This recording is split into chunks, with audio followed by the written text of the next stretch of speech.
Hello students, welcome back in a new video and today's topic is cell membrane. In previous video we have discussed about cell wall.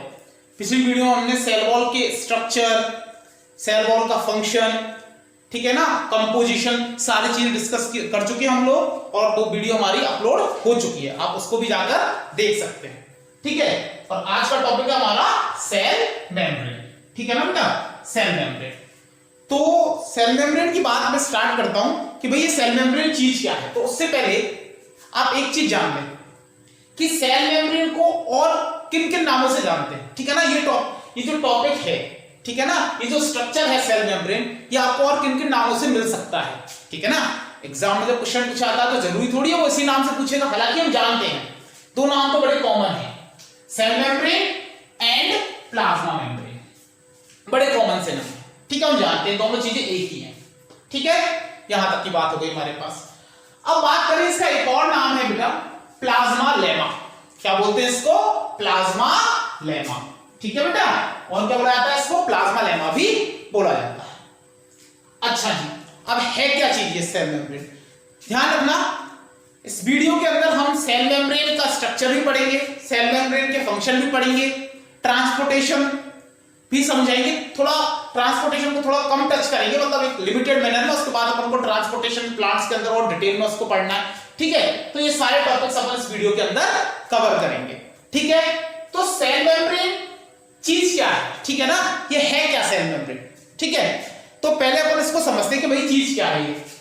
तो protoplasm, अब लो भाई, एक को समझने चले और दूसरा सवाल आ गया सामने, एक को समझने चले थे और दूसरा सवाल सामने आ गया हमारे पास। एक और क्वेश्चन दिमाग में हमारे अपीयर हुआ है प्रोटोप्लाज्म के। पहले तो यही बता दो कि प्रोटोप्लाज्म चीज क्या है। तो पता है ये टर्म्स जो है ना, कुछ टर्म्स ऐसी होती है, बड़ी कंफ्यूजिंग टर्म्स होती है, लेकिन मैं आपका कंफ्यूजन दूर कर दूंगा। इससे रिलेटेड एक शॉर्ट वीडियो भी बनाऊंगा, मैं यहां पे भी समझा देता हूं, लेकिन इससे रिलेटेड एक शॉर्ट वीडियो और बना दूंगा जिसमें ये सारी चीजें अपन कवर करेंगे, सारी एक साथ नहीं, मतलब छोटी छोटी वीडियोस में कवर कर लेंगे। तो जो प्रोटोप्लाज्म है ये क्या है? तो जनरली जो इसकी डेफिनेशन सुनने को मिलती है, ठीक है ना, वो ये सुनने को मिलती है, the living part of the cell, the living part of the cell is called protoplasm. लेकिन ये जो डेफिनेशन है ना, ये थोड़ा सा कंफ्यूज कर देती है उसके रियल मीनिंग से, थोड़ा सा कंफ्यूज कर देती है। कैसे? मैं समझाता हूं कि जैसे अगर अपन बात करें तो प्रोटोप्लाज्म जो होता है वो लिविंग पार्ट तो है, living part of the cell, आपने बोल दिया कि living part of the cell is called protoplasm, बात सही है। लेकिन इसमें थोड़ा सा कंफ्यूजन हो जाता है, कब? कि भाई ये सेल मेम्ब्रेन है, ये सेल मेम्ब्रेन रहा, इसके अंदर साइटोप्लाज्म और ये सेंटर में न्यूक्लियस। मान लो कोई एनिमल सेल है, सेंटर में हो गया न्यूक्लियस, ठीक है। तो ये अंदर साइटोप्लाज्म के अंदर बहुत सारे सेल ऑर्गेनेल्स हैं, ठीक है ना। सबको बनाना जरूरी नहीं है, फिर भी मैं एक आध बना देता हूं। जैसे एक आध, जैसे अपन ने बना दिया लाइसोसोम, बना दिया। लाइसोसोम के अलावा मान के चलो हमने माइटोकॉन्ड्रिया बना दिया, और भी बहुत सारे सेल ऑर्गेनेल्स इसके अंदर हैं। जैसे हमारे पास में गोल्जी बॉडीज हुए, इसके अंदर एंडोप्लाज्म रेटिकुलम, सबको बनाना जरूरी नहीं है, ठीक है। वो सारे के साथ यहां तक की बात हो गई हमारे पास।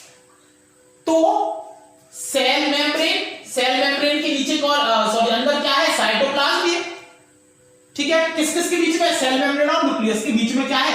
साइटोप्लाज्म है। साइटोप्लाज्म में सेल ऑर्गेनेल्स हैं, ये न्यूक्लियस है हमारे पास में, और ये सारी चीजें लिविंग है। तो ये मतलब क्या हो गया कि जो सेल हो गई ये प्रोटोप्लाज्म है इसके हिसाब से, मतलब एनिमल सेल खुद ही एक प्रोटोप्लाज्म है इसका मतलब, पर ऐसा तो नहीं है। एक चीज है जो मिस हो जाती है, वो कौन सी है? Cell membrane. Cell membrane protoplasm में इंक्लूड नहीं की जाती है। तो इसको और बेटर कैसे बनाए डेफिनेशन को? The living part of the cell enclosed by cell membrane और प्लाज्मा मेम्ब्रेन, यानी वो लिविंग पार्ट जिसको एनक्लोज किया हुआ है किसने? सेल मेम्ब्रेन ने। किसने? सेल मेम्ब्रेन ने एनक्लोज किया हुआ है, ठीक है ना। यानी इसमें क्या क्या आ गया हमारे पास?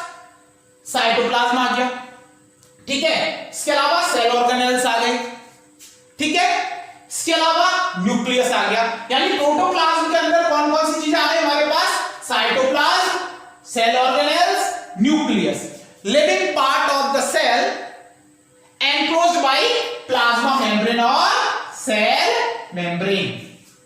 ठीक है बेटा, यहां तक की बात हुई है प्रोटोप्लाज्म। अच्छा, एक और टर्म सुनने को मिलती है प्रोटोप्लास्ट, कि यही क्लियर कर लो इस बात को भी, थोड़ा सा क्लियर करके चलो।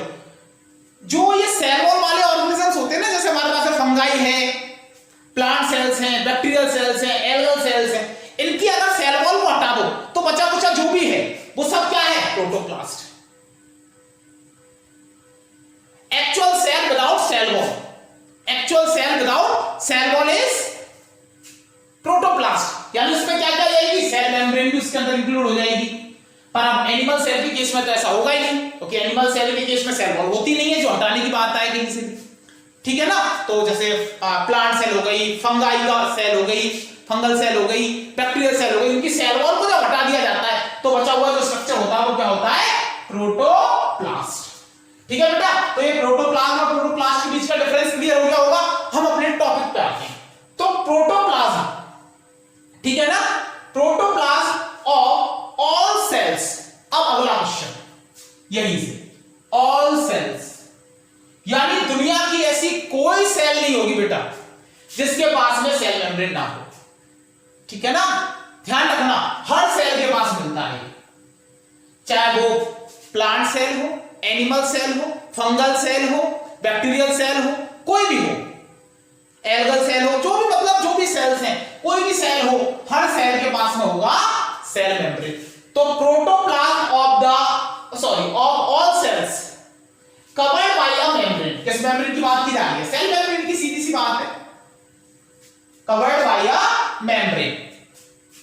अब वो मेम्ब्रेन कौन सी है? सेल मेम्ब्रेन, जो कि कैसी होती है भाई?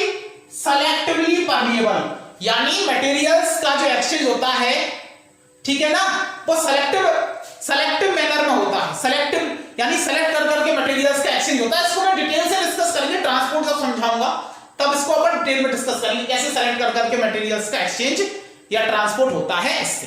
ठीक है, तो सेलेक्टिवली परमिएबल, लेकिन इंपॉर्टेंट बहुत ज्यादा है, ये ध्यान रखना, इंपॉर्टेंट बात है बहुत ज्यादा। कैसी है? Selectively permeable. कैसी है बेटा? सेलेक्टिवली परमिएबल है। यहां तक की बात हो गई। अच्छा जी, सेलेक्टिवली परमिएबल है नेचर में सेलेक्टिवली परमिएबल हो गई।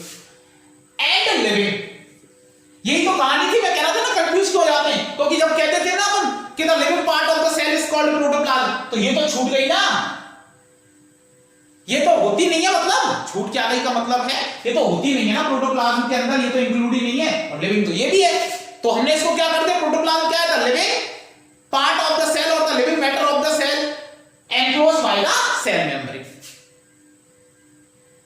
ठीक है, यानी सेल मेम्ब्रेन उसके अंदर इंक्लूड नहीं होती प्रोटोप्लाज्म में। सेल वॉल तो वैसे भी नहीं होती है, ठीक है ना, क्योंकि वो तो नॉन लिविंग है। बात खत्म, आगे बढ़ते हैं। यानी अब समझने की कोशिश करना, यानी दुनिया की जितनी भी सेल हैं उनके प्रोटोप्लाज्म को कवर करने वाली जो मेम्ब्रेन है, जो कि नेचर में सेलेक्टिवली परमिएबल और लिविंग है, वो कौन है? हमारी सेल मेम्ब्रेन या प्लाज्मा मेम्ब्रेन या प्लाज्मा लेमा होती है। Is that clear? ओके बेटा, आगे बढ़ते हैं। ये जो टर्म है सेल मेम्ब्रेन, अब ये जनरल सी बातें हैं, सीख लेते हैं, कोई बुराई नहीं है सीखने में, बाई चांस कभी काम आ जाए, एग्जाम में पूछ ले। वैसे तो ऐसी चीजें कम ही पूछी आती है, पर पूछ ले तो हमें पता रखने में क्या दिक्कत है, और ये तो आसानी से याद हो जाएगा आप लोगों को। पता है कैसे? जो टर्म सेल मेम्ब्रेन है वो किसने यूज की थी? दो साइंटिस्ट थे, Karl Kramer and Karl Nageli, इन्होंने यूज की थी ये टर्म। ठीक है बेटा, ऐसा हो गया भाई। आगे बढ़ते हैं। प्लाज्मा मेम्ब्रेन को और क्या बोलते हैं? Protoplasm membrane. भाई प्रोटोप्लाज्म को कवर करने वाली मेम्ब्रेन है, इसलिए इसको प्रोटोप्लाज्म मेम्ब्रेन भी बोल देते हैं। और किसने कहा था प्रोटोप्लाज्म मेम्ब्रेन इसको? The term protoplasm membrane was given by Plowe. किसने किया था? प्लोवे ने कहा था। किसने कहा था? प्लोवे ने कहा था बेटा। यहां तक की बात हो गई। अच्छा जी, अब सेल के स्ट्रक्चर को, ठीक है ना, डिटेल में डिस्कस, मतलब डिटेल में जो उसकी स्टडी है आज पॉसिबल है। क्यों है? क्योंकि हमारे पास इलेक्ट्रॉन माइक्रोस्कोप है। ठीक है, इलेक्ट्रॉन माइक्रोस्कोप का यूज करके हम उसकी फुल डिटेल स्टडी कर सकते हैं। इलेक्ट्रॉन माइक्रोस्कोप तो चीज ही होती है भाई, उससे तो इसका एक एक मतलब कहते हैं इलेक्ट्रॉन लेवल का उसका डिटेल स्ट्रक्चर का पता लगा सकते हैं, स्टडी कर सकते हैं। तो उसका डिटेल स्ट्रक्चर का पता लगाना तो पॉसिबल कब हुआ, जब इलेक्ट्रॉन माइक्रोस्कोप बना दिया किसने, नॉल एंड रस्का। किसने बनाया था, याद है, नॉल एंड रस्का। ध्यान रखना, इलेक्ट्रॉन माइक्रोस्कोप इन्होंने बनाया था, ध्यान रखना भाई, क्या बनाया था इन्होंने, इलेक्ट्रॉन माइक्रोस्कोप। ध्यान रखना, कहीं ऐसे कंफ्यूज मत हो जाना कि ये टर्म से इसको रिलेट कर दो, ठीक है। ये इलेक्ट्रॉन माइक्रोस्कोप का डिस्कवर करने वाला है। क्या बनाया था इन्होंने, इलेक्ट्रॉन माइक्रोस्कोप को डिस्कवर किया था। क्या बनाया था, इलेक्ट्रॉन माइक्रोस्कोप, ठीक है। अभी ज्यादा क्लियर हो जाएगा। तो इलेक्ट्रॉन माइक्रोस्कोप जो है उसके बनने के बाद तो डिटेल स्ट्रक्चर को पढ़ना बहुत आसान हो गया, ठीक है। लेकिन उससे पहले केमिकल स्टडीज की जाती थी। उससे पहले कैसी स्टडीज की जाती थी, तब तक हमको अगर सेल मेम्ब्रेन को समझना था तो हमने कौन सी स्टडीज की, केमिकल स्टडीज की थी। तो detailed structure of the membrane, ये MEM मतलब membrane, was studied only after the advent of electron microscope in 1950s। 1950s के टाइम पे जब इलेक्ट्रॉन माइक्रोस्कोप बनाया नॉलेज रस्का ने, उसके बाद तो डिटेल स्ट्रक्चर को पढ़ना सेल मेम्ब्रेन के को पॉसिबल हो गया। लेकिन उससे पहले तब तक हम लोग कैसी स्टडीज करते थे, केमिकल स्टडीज करते थे। कैसी बेटा, केमिकल स्टडीज की जाती थी, ठीक है। यहां तक की बात हो गई। अब ऑन द सेल मेम्ब्रेन, ठीक है ना, कौन सी स्टडीज की जाती थी, केमिकल स्टडीज की जाती थी ऑन द सेल मेम्ब्रेन। यहां तक की बात हो गई। Specially in human RBCs. अच्छा, यानी इलेक्ट्रॉन माइक्रोस्कोप जब तक डिस्कवर नहीं हुआ तब तक हमने सेल मेम्ब्रेन के स्ट्रक्चर को डिड्यूस करने के लिए, स्ट्रक्चर को समझने के लिए हमने केमिकल स्टडीज की, स्पेशली किस पर, ह्यूमन आरबीसीज पर। किस पर, human RBCs, human red blood corpuscles या ह्यूमन रेड ब्लड सेल्स, ठीक है। ओके जी। अच्छा, ये पता है आपको कॉर्पसेल्स और सेल्स के बीच में क्या डिफरेंस होता है। कॉर्पसेल्स बोला जाता है ना, रेड ब्लड कॉर्पसेल्स। अब कॉर्पसेल्स भी है तो सेल्स ही होगी, लेकिन कॉर्पसेल्स और सेल्स के बीच में क्या डिफरेंस है, छोटा सा जो स्लाइड डिफरेंस है। सेल्स जो होती है ना बेटा, वो बॉडी में एक ही जगह पर रहती है, जहां है वहीं रहती है। और वो सेल जो एक जगह से मूव करके दूसरी जगह जाती है, जैसे आरबीसीज, डब्ल्यूबीसीज, प्लेटलेट्स, ये सब एक जगह से दूसरी जगह जाते तो है, तो इनको अपन क्या बोल देते हैं, कॉर्पसेल्स टर्म का यूज कर देते हैं। ध्यान रखना, ऐसी सेल्स जो मूव करके दूसरी जगह जा रही है। आगे बात करते हैं। तो इनके ऊपर स्टडीज है, enabled the scientists to deduce the possible structure of plasma membrane। तब तक जितना स्ट्रक्चर समझ में आ सकता था, ठीक है ना, उसको समझाने में मदद किसने की थी, केमिकल स्टडी ने। वो भी किसके ऊपर, मेनली ह्यूमन आरबीसीज के ऊपर। ह्यूमन आरबीसीज के ऊपर केमिकल स्टडी करके तब तक जितना पॉसिबल था अपना स्ट्रक्चर पता लगा लिया गया। और स्ट्रक्चर में क्या पता चला, उस स्टडी से क्या पता चला वो समझते हैं। These studies showed that the cell membrane is mainly composed of lipids and proteins। और स्टडी ने हमें क्या बताया कि लिपिड्स और प्रोटीन से मिलकर बनी होती है। मेनली किससे बनी होती है, हमारे पास जो सेल मेम्ब्रेन होती है, सेल मेम्ब्रेन मेनली बनी होती है किस से, लिपिड्स एंड प्रोटीन्स, ठीक है। लिपिड्स और प्रोटीन से मेनली बनती है। ये बात इन केमिकल स्टडीज से हमको पता चल रहा है। आज तो हमें ये भी पता है कि भाई इसके अंदर कार्बोहाइड्रेट्स भी होते हैं, होते नहीं होते, इसके अंदर कार्बोहाइड्रेट्स भी प्रेजेंट है। अभी बताऊंगा कैसे, पूरा स्ट्रक्चर समझाऊंगा डिटेल में, टेंशन करने की जरूरत नहीं है, ठीक है। तो ये पता चल गया हमें, ठीक है। आगे द मेजर लिपिड्स।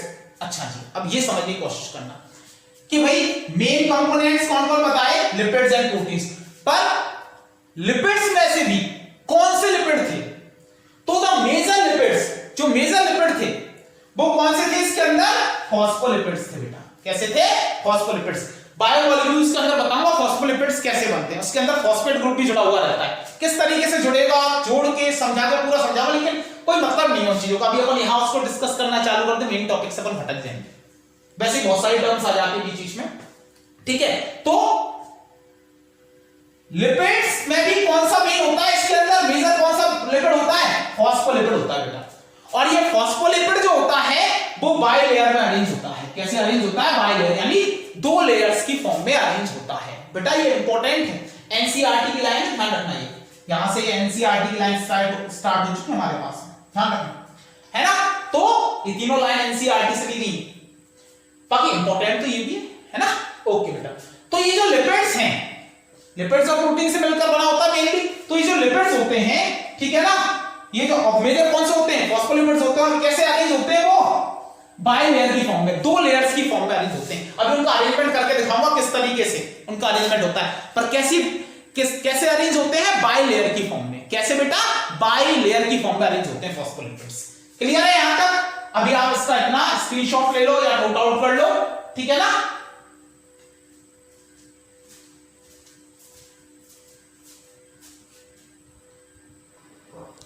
अब आगे बात करते हैं बेटा, बहुत शानदार स्टेटमेंट है, इंपॉर्टेंट स्टेटमेंट है।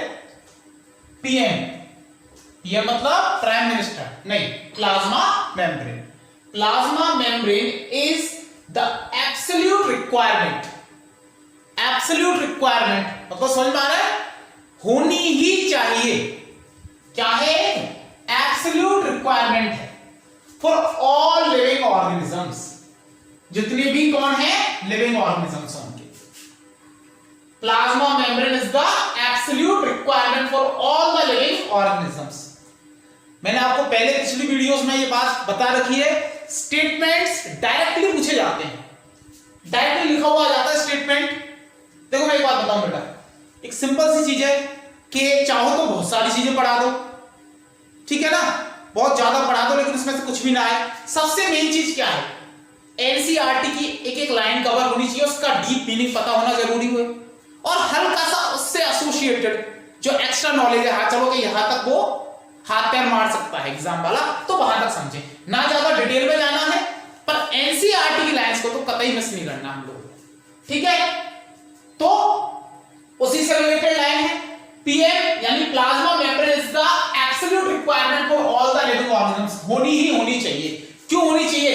As it is responsible for the relation of, ठीक है ना, relationship of a cell with the outside world. क्यों होना चाहिए?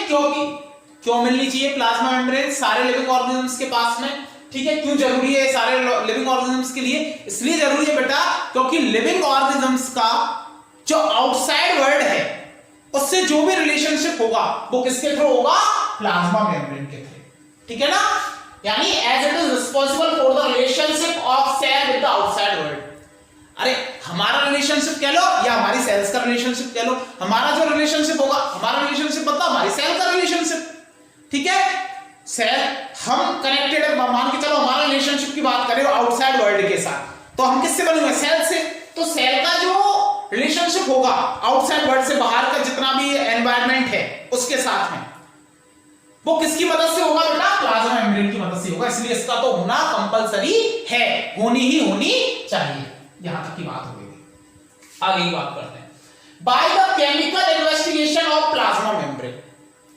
अब केमिकल इन्वेस्टिगेशन में मैंने बताया था ना, मेनली किससे बनी होती है केमिकल इन्वेस्टिगेशन? जब क्या गया पता चला हमें, ह्यूमन आरबीसीज के ऊपर जब केमिकल इन्वेस्टिगेशन करवाया गया तो हमें पता चला कि मेनली किससे कंपोज होती है प्लाज्मा मेम्ब्रेन? किससे कंपोज होती है? प्रोटीन एंड लिपिड्स से, ठीक है, इन्हीं से होती है। मैंने बताया था कार्बोहाइड्रेट्स भी होते हैं उसके अंदर, वो अभी बताऊंगा कितने कितने परसेंटेज होते हैं। तो by the chemical investigation of the plasma membrane of human RBCs it was found that ये पता चला that it is composed of 52% proteins। NCERT का डेटा बेटा वेरी वेरी इंपॉर्टेंट, ध्यान रखना, वेरी वेरी इंपॉर्टेंट। यानी जो केमिकल इन्वेस्टिगेशन हुई उससे पता चला कि जो ह्यूमन आरबीसीज है वो 52% तो प्रोटीन्स होती है उसके अंदर, 40% इसमें होते हैं लिपिड्स, और बचा कितना? 8% कार्बोहाइड्रेट्स। पर क्या दुनिया की सारी सेल आरबीसीज थोड़ी है? तो ओवरऑल एवरेज जब निकाला गया किनका? प्लाज्मा मेम्ब्रेन का, तो एवरेज कंपोजिशन यानी अलग अलग तरीके की जो सेल होती है उनकी जो प्लाज्मा मेम्ब्रेन होती है उसके अंदर ये कंटेंट अलग अलग होता है, ये परसेंटेज सबके लिए अलग अलग है। तो एवरेज जो निकाला गया प्लाज्मा मेम्ब्रेन के लिए, जो एवरेज कंपोजिशन निकाला गया वो ये है, यानी लिपिड्स 40%, तो ये तो इससे मैच कर गया। बात करें इसकी प्रोटीन्स की, तो वो है 58 58 to 59%। प्रोटीन हो गए। और एक इंपॉर्टेंट क्वेश्चन, प्रोटीन किससे मिलकर बनते हैं? अमीनो एसिड से। प्रोटीन किससे मिलकर कंपोज होते हैं? अमीनो एसिड से। बायोमोलिक्यूल्स में पढ़ाऊंगा, 20 टाइप्स के अमीनो एसिड्स पढ़ाऊंगा, बहुत सारे हैं, एलानिन, ट्रिप्टोफैन, मिथियोनिन, ठीक है ना, और भी बहुत सारे, प्रोलिन, सिस्टीन, ठीक है, अर्जिनिन, लाइसिन, बहुत सारे पढ़ाऊंगा, 20 टाइप के आपको वो पढ़ाऊंगा, 20 टाइप्स के अमीनो एसिड्स। तो उनमें से कौन से? अर्जिनिन और लाइसिन ये सबसे ज्यादा मिलते हैं, ये रिचली फाउंड होते हैं प्लाज्मा मेम्ब्रेन के अंदर। ये बात बिल्कुल क्लियर हो गई। अर्जिनिन एंड लाइसिन ये अमीनो एसिड सबसे ज्यादा मिलते हैं किसके अंदर? उन प्रोटीन्स के अंदर जो, यानी सीधा सीधा समझ लिया अपन के पास में किसके अंदर, जो प्लाज्मा मेम्ब्रेन बन रही है हमारे पास में, उसके जो प्रोटीन्स होते हैं उसके अंदर सबसे ज्यादा किसका होता है अमाउंट? अर्जिनिन और लाइसिन का अमाउंट है, ठीक है ना। यानी उसके अंदर अगर हम बात करें प्रोटीन जो उसका कंटेंट है प्लाज्मा मेम्ब्रेन का, उसके अंदर सबसे ज्यादा अमाउंट किसका है? Arginine and lysine. आगे बढ़ जाते हैं। Carbohydrates 1 to 2%। कितना होता है? 1 to 2%। That is the average composition. Clear है या नहीं है? बिल्कुल सिंपल सी बात है, ठीक है। यानी ये कौन सी कंपोजिशन बेटा? ये एवरेज है, यानी सबका जो बहुत सारे अलग अलग तरीके की, क्योंकि अलग अलग प्लाज्मा मेम्ब्रेन के अंदर ये परसेंटेज अलग अलग हो सकते हैं, तो जो एवरेज निकाला। अब बेटा हम लोग सेल मेम्ब्रेन का जो डिटेल स्ट्रक्चर है उसे डायग्राम के थ्रू समझने की कोशिश करेंगे, ठीक है ना। तो हमने क्या बात की थी कि भाई सेल मेम्ब्रेन का जो लिपिड कंटेंट होता है वो मेनली कौन होता है? फॉस्फोलिपिड। यानी जो लिपिड इसके अंदर मिलते हैं वो मेनली कौन से होते हैं? फॉस्फोलिपिड, ठीक है। और वो बाइलेयर की फॉर्म में अरेंज होते हैं, ठीक है ना। किसकी फॉर्म में? बाइलेयर की फॉर्म में। तो हमें इस डायग्राम में उस बाइलेयर को पहचानना है। बेटा ये डायग्राम आपको एनसीईआरटी के डायग्राम को हूबहू बनाना, वो 3D डायग्राम है, लेकिन उसको इजीली अंडरस्टैंड करने में डायग्राम आपकी बहुत हेल्प करेगा। अब इसमें हम फाइंड आउट करते हैं भाई वो फॉस्फोलिपिड की बाइलेयर है कहां। तो ये जो यहां से दिख रहा है आपको, देखो पूरा यहां से और यहां तक, इसमें हमको एक स्ट्रक्चर नजर आ रहा है, ये, ठीक है ना, हेड और टेल वाला ऐसा।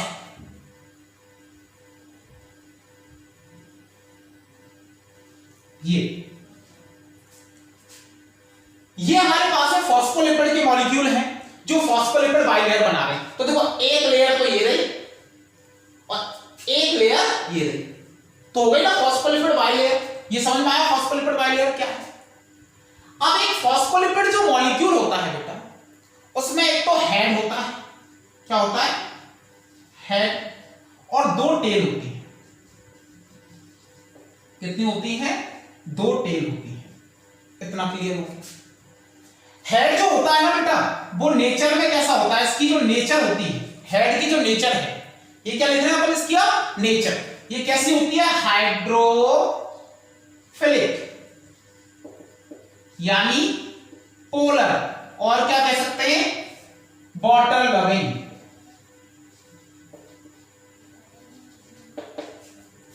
और टेल्स की नेचर कैसी होती है? हाइड्रोफोबिक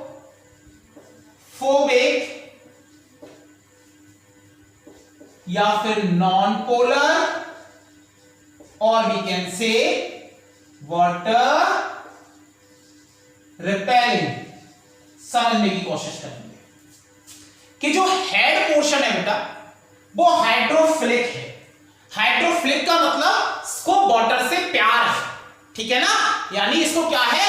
वाटर से प्यार होता है, यानी इसको वाटर बहुत पसंद है। हाइड्रोफिलिक का मतलब इतना क्लियर हो गया। यानी क्या है? ये वाटर लविंग है, और पोलर भी बोल देते हैं इसको, पोलर नेचर का है। टेल्स जो है वो हाइड्रोफोबिक है। फोबिया मींस डर, इसको डर है किसका? पानी का। ये पानी से डरता है। वाटर रिपेलिंग, दूर रखता है पानी को उससे, या कह लो नॉन पोलर है। अब जब दोनों नेचर हो गई, हाइड्रोफिलिक नेचर भी है, हाइड्रोफोबिक नेचर भी है, तो दोनों को मिलाकर हम क्या बोल सकते हैं कि एक जो फॉस्फोलिपिड मॉलिक्यूल होता है इसकी नेचर कैसी हो जाती है? एम्फियाटिक। एक तो एम्फियाटिक बोल सकते हैं इसको, या फिर एम्फीपैथिक। एम्फीपैथिक एम्फीपैथिक बोल सकते हैं इसको, एम्फीपैथिक नेचर हो जाती है इसकी, क्योंकि इसके पास दोनों नेचर है। इसको यहां से सेपरेट कर दो, ये सेपरेट कर दिया, ठीक है। हाँ, तो ये किस नेचर का हुआ? एम्फीपैथिक नेचर का। अच्छा, मैं आपको एक बात बता दूं, इसे वाटर से प्यार है और इसे वाटर से दुश्मनी है, ठीक है भाई। पर इसे प्यार किससे? इसको प्यार है, जो टेल्स हैं, इन टेल्स को प्यार है किससे? लिपिड से। इसलिए इनको और क्या बोल सकते हैं? टेल्स को लिपोफिलिक भी बोल सकते हैं। जैसे वो हाइड्रोफिलिक है, हाइड्रो मतलब वाटर, ठीक है ना। तो ये लिपिड से प्यार करती है, इसलिए लिपोफिलिक है। जो टेल्स है वो कैसी है बेटा? लिपोफिलिक। टेल्स कैसी होती हैं? लिपोफिलिक होती हैं, इसको लिपिड से प्यार है। इतना क्लियर हो गया भाई हमारे पास, यहां तक की बात बिल्कुल क्लियर हो गई। अब मैं आपको बिल्कुल एनसीईआरटी के बेसिस पे उसी को थोड़ा सा एक्सप्लेन करते हुए समझा रहा हूं, जो कि हमारे नीट के लिए सबसे जरूरी चीज होती है। अब समझने की कोशिश करना कि भाई ये जो अरेंजमेंट अब हमको अपनी बायलेयर का नजर आ रहा है, ये अरेंजमेंट ऐसा ही क्यों है? इससे भी पहले क्वेश्चन आ चुका, डायग्राम बनाते हुए क्वेश्चन आ गया, ऐसे डायग्राम से भी कई बार क्वेश्चन आ चुका, बताओ कैसे क्वेश्चन आए थे, ठीक है। तो ये अरेंजमेंट ऐसा ही क्यों है? इस अरेंजमेंट को तो ऐसे भी कर लेते, इस पैर को ऊपर कर देते, हेड को नीचे कर देते, या कुछ और अलग तरीके से इनको अरेंज कर देते, इन्हें ऐसे ही क्यों अरेंज किया गया? तो बेटा इस बात को समझने की कोशिश करना। ये सेल मेम्ब्रेन है, सेल मेम्ब्रेन के बाहर जो एनवायरनमेंट है, यानी जो इंटरसेलुलर स्पेस है या एक्स्ट्रा सेलुलर स्पेस है या इंटरसेलुलर स्पेस है, समझने की कोशिश करना। बाहर क्या है इस सेल मेम्ब्रेन के बाहर? Intercellular space, extra cellular space या इंटरस्टिशियल स्पेस, कुछ भी कह लो। अच्छा, समझने की कोशिश करना। कोई बात केवल देश से रिलेटेड हो, किसी एक देश से कोई इशू उसी देश से रिलेटेड हो, तो उसको क्या बोलते हैं? National issue. और अगर कोई इशू दो या दो से ज्यादा देशों के बीच हो, तो उसको क्या बोलते हैं? International issue. बोलते नहीं बोलते? अब इस सेल के बाहर और भी सेल है, तो उनके इसका जब उन सेल्स के बेसिस पे बीच के स्पेस को हम जज करेंगे, कई सारे सेल्स के बीच के स्पेस को जब हम जज करेंगे, तो क्या बोलेंगे उसको? Intercellular space. या इस सेल से बाहर है इसलिए एक्स्ट्रा सेलुलर स्पेस, और एक और नाम है इंटरस्टिशियल स्पेस, इंटरस्टिशियल स्पेस। अच्छा, इस अंदर के एनवायरनमेंट को क्या बोलेंगे? क्या बोलेंगे? Intracellular space. बाहर भी फ्लूइड है, अंदर भी फ्लूइड है, बाहर भी वाटर है, अंदर भी वाटर है।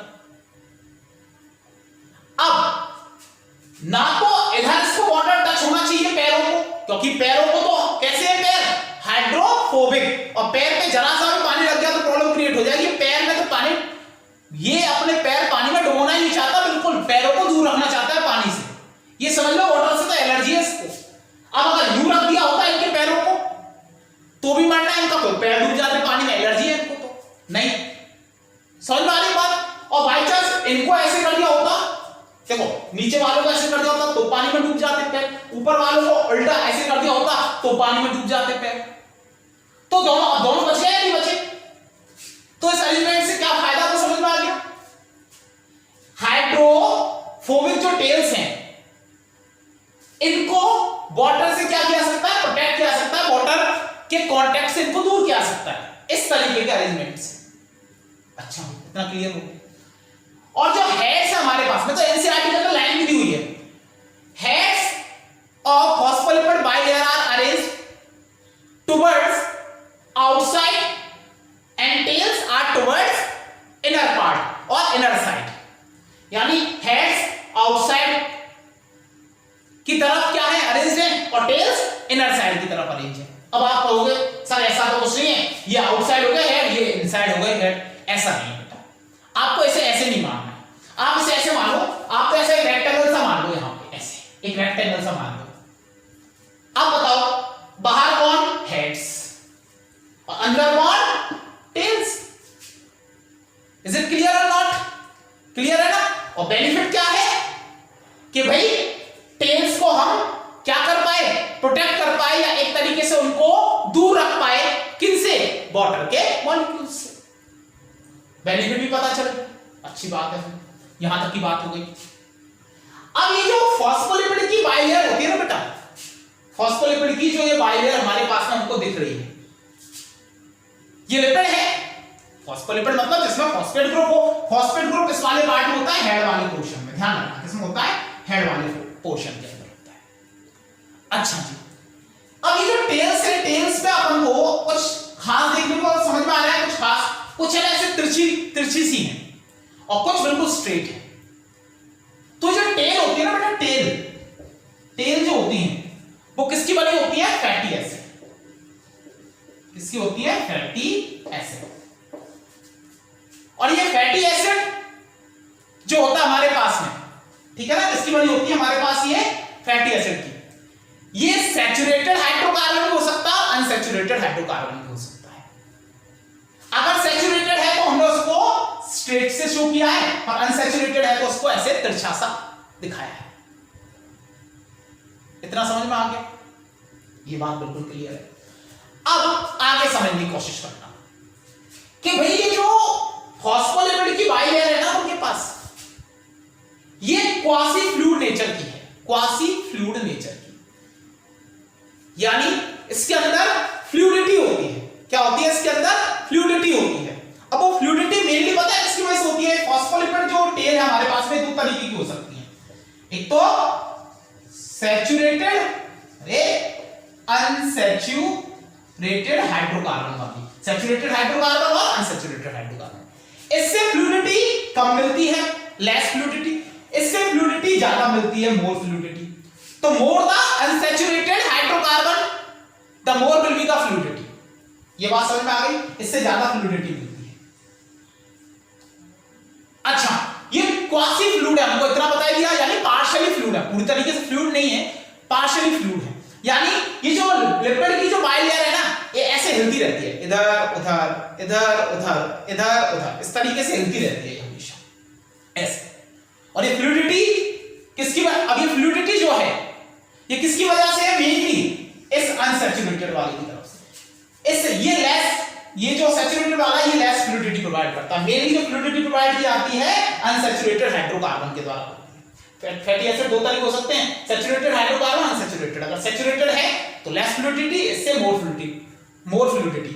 The more the unsaturated hydrocarbon the more will be the fluidity. यानी हमें पता चल गया कि ये इसमें फ्लूइडिटी वाला नेचर है, क्वासी फ्लूइड है, ये ऐसे हिलते रहते हैं ऐसे।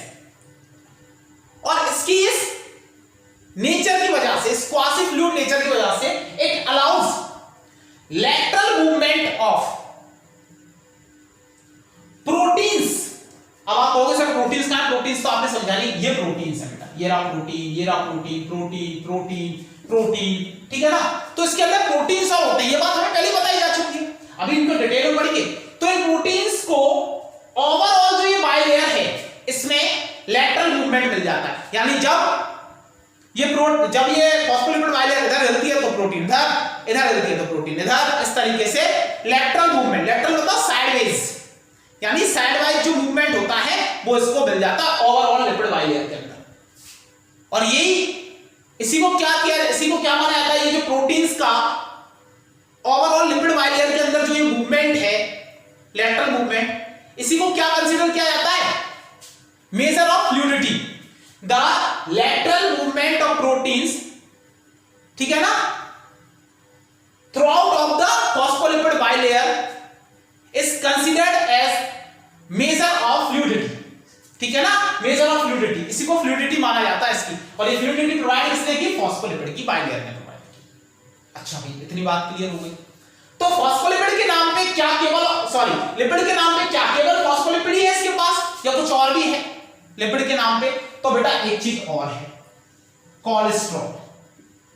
क्या है, कोलेस्ट्रॉल। अभी तो अपन और भी बताऊंगा मैं आपको कि जब अपन के पास में ना, सुनो, सब कंफ्यूज होने की जरूरत नहीं है। अभी आपको इसके अंदर टर्म सुनाई देगी, ग्लाइकोलिपिड भी, वो क्या है वो भी समझाऊंगा। तो अब हम फॉस्फोलिपिड के अलावा और क्या देख रहे हैं कि भाई कोलेस्ट्रॉल भी होते हैं इसके पास। क्या होते हैं, कोलेस्ट्रॉल है। ये रहा कोलेस्ट्रॉल, ऐसे कई जगह मिलते हैं कोलेस्ट्रॉल। अब ये जो कोलेस्ट्रॉल है ना बेटा, ये फॉस्फोलिपिड के कंपैरिजन में रिजिड होता है, मजबूत होता है थोड़ा सा। तो ये सेल को क्या प्रोवाइड करता है? स्ट्रेंथ, रिजिडिटी, स्टेबिलिटी प्रोवाइड करने का काम करता है। ये थोड़ा सा कैसा होता है, मतलब एक तरीके से रिजिड स्ट्रक्चर है थोड़ा सा। ये इसकी तरह इतना फ्लूइड नेचर वाला, इसकी तरह फ्लूइड नेचर का नहीं है। कोलेस्ट्रॉल जो है वो इसकी तरह फ्लूइड नेचर का नहीं है, जैसे इसकी फ्लूइड नेचर है ना, ऐसा फ्लूइड नेचर नहीं, ये थोड़ा सा रिजिड नेचर वाला है। तो इसको रिजिडिटी, सेल मेम्ब्रेन को स्टेबिलिटी, स्ट्रेंथ प्रोवाइड करने का काम करता है। बात समझ में आ रही है? इतना हमें क्लियर हो गई भाई, यहां तक की बात हमारे पास ओके जी। यहां तक की बात क्लियर हुई, कोलेस्ट्रॉल की बात हो गई। अच्छा भाई, कोलेस्ट्रॉल ने स्ट्रेंथ दी, स्टेबिलिटी दी, रिजिडिटी दी, पर प्लाज्मा मेम्ब्रेन तो प्रोकैरियोट्स में भी मिलती है। तो प्रोकैरियोट्स की जो प्लाज्मा मेम्ब्रेन है, या प्रोकैरियोट्स की जो सेल मेम्ब्रेन है, या प्रोकैरियोट्स की जो प्लाज्मा लेमा है, तीनों नाम बता रखे, तीनों एक ही बात है। उसमें कोलेस्ट्रॉल नहीं मिलता। कोलेस्ट्रॉल की जगह पर वहां एक पेंटासाइक्लिक स्टेरॉल मिलता है। यहां पर कौन सा मिलता है? कोलेस्ट्रॉल। वहां मिलता है एक पेंटासाइक्लिक स्टेरॉल। क्या मिलता है बेटा? वहां एक पेंटासाइक्लिक स्टेरॉल मिलता है। किसके अंदर? प्रोकैरियोट्स के अंदर। ठीक है ना? अगर बात करें अपन किसकी? प्रोकैरियोट्स की। प्रोकैरियोट्स में, ठीक है ना, कोलेस्ट्रॉल एब्सेंट। और क्या मिलता है इसकी जगह पर? क्या प्रेजेंट होता है इसकी जगह पर? कोलेस्ट्रॉल की जगह क्या मिलता है वहां पे? तो वहां मिलता है बेटा पेंटासाइक्लिक स्टेरॉल, जिसका नाम है पेंटासाइक्लिक स्टेरॉल, जिसका नाम है होपेनॉइड स्टेरॉल नेम्ड, इसका नाम क्या है? होपेनॉइड। होपेनॉइड मिलता है। और वो वहां पर क्या करता है? जैसे यहां ये स्टेबिलिटी या रिजिडिटी, यानी जो फंक्शन यहां ये कर रहा है, वो फंक्शन वहां कौन करेगा? प्रोकैरियोटिक सेल की जो सेल मेम्ब्रेन है वहां पर कौन करेगा वो काम? होपेनॉइड। वेरी इंपॉर्टेंट, ध्यान रखने वाली बात। आगे बढ़ते हैं, यहां तक की बात हो गई हमारे पास। ठीक है बेटा, आगे समझने की कोशिश करते हैं। कोलेस्ट्रॉल की बात हो गई। अब हमने कहा था कि भाई यहां कार्बोहाइड्रेट्स भी मिलते, बताए, बोला था ना कि हाँ भाई कार्बोहाइड्रेट्स मिलते हैं, यहां पे बिल्कुल मिलते हैं, और हमने भी शो किया हुआ है। कार्बोहाइड्रेट्स कह लो, पॉलीसैकेराइड्स कह लो, शुगर कह लो, बात एक ही, नो प्रॉब्लम एट ऑल। तो ये रखे, यहां हमने शुगर के मॉलिक्यूल शो कर रखे, ये रहा, ये रहा, ये रहा, ये रहा, ठीक है ना? कर रखे नहीं कर रखे? अब शुगर के लिए हम एक टर्म यूज कर रहे हैं, ग्लाइको। ठीक है, ग्लाइको। तो जब ये प्रोटीन से जुड़ेगा तो ग्लाइको प्रोटीन, और जब ये लिपिड से जुड़ेगा तो ग्लाइकोलिपिड बोल देंगे। सिंपल सी बात है। जब ये प्रोटीन से जुड़ेगा तो ग्लाइकोप्रोटीन, जब लिपिड से जुड़ेगा तो ग्लाइकोलिपिड। ठीक है ना? As simple as that, simple सी बात है। ठीक है, तो कार्बोहाइड्रेट्स भी इसके अंदर मिलते हैं, शुगर कह लो, पॉलीसैकेराइड कह लो, बात है। ठीक है ना? ओके बेटा। अच्छा, एक सी मैं आपको यही बता दूं, सिंपल सी, कि हमारे पास में शुगर, ये टर्म जो हमने यूज की थी पॉलीसैकेराइड, ठीक है ना? तो ऐसा नहीं है, शुगर में हमारे पास में मोनोसैकेराइड भी होते हैं। शुगर में, यानी एक सिंपल टर्म्स में कहें, शुगर तो हमारे पास में मोनोसैकेराइड भी हो सकती है, लेकिन अगर हम एक सिंपल टर्म्स में कहें तो शुगर है क्या? है तो एक तरीके का कार्बोहाइड्रेट ही ना, है तो एक तरीके का सैकेराइड ही। ठीक है ना? ये बात हमको थोड़ा सा ध्यान रखनी है। यहां तक की बात हमारी बिल्कुल क्लियर हो गई। ठीक है, पॉलीसैकेराइड्स भी हो सकते हैं, कार्बोहाइड्रेट, मोनोसैकेराइड्स भी हो सकते हैं, डाइसैकेराइड्स भी हो सकते हैं। ठीक है, ये सब पढ़ेंगे, ओलिगोसैकेराइड्स वगैरह सारी चीजें पढ़ाऊंगा। ठीक है, यानी सिंपल समझो, शुगर क्या है? कार्बोहाइड्रेट है, बस इतना समझो, एज सिंपल एज दैट। यहां तक की बात हो गई।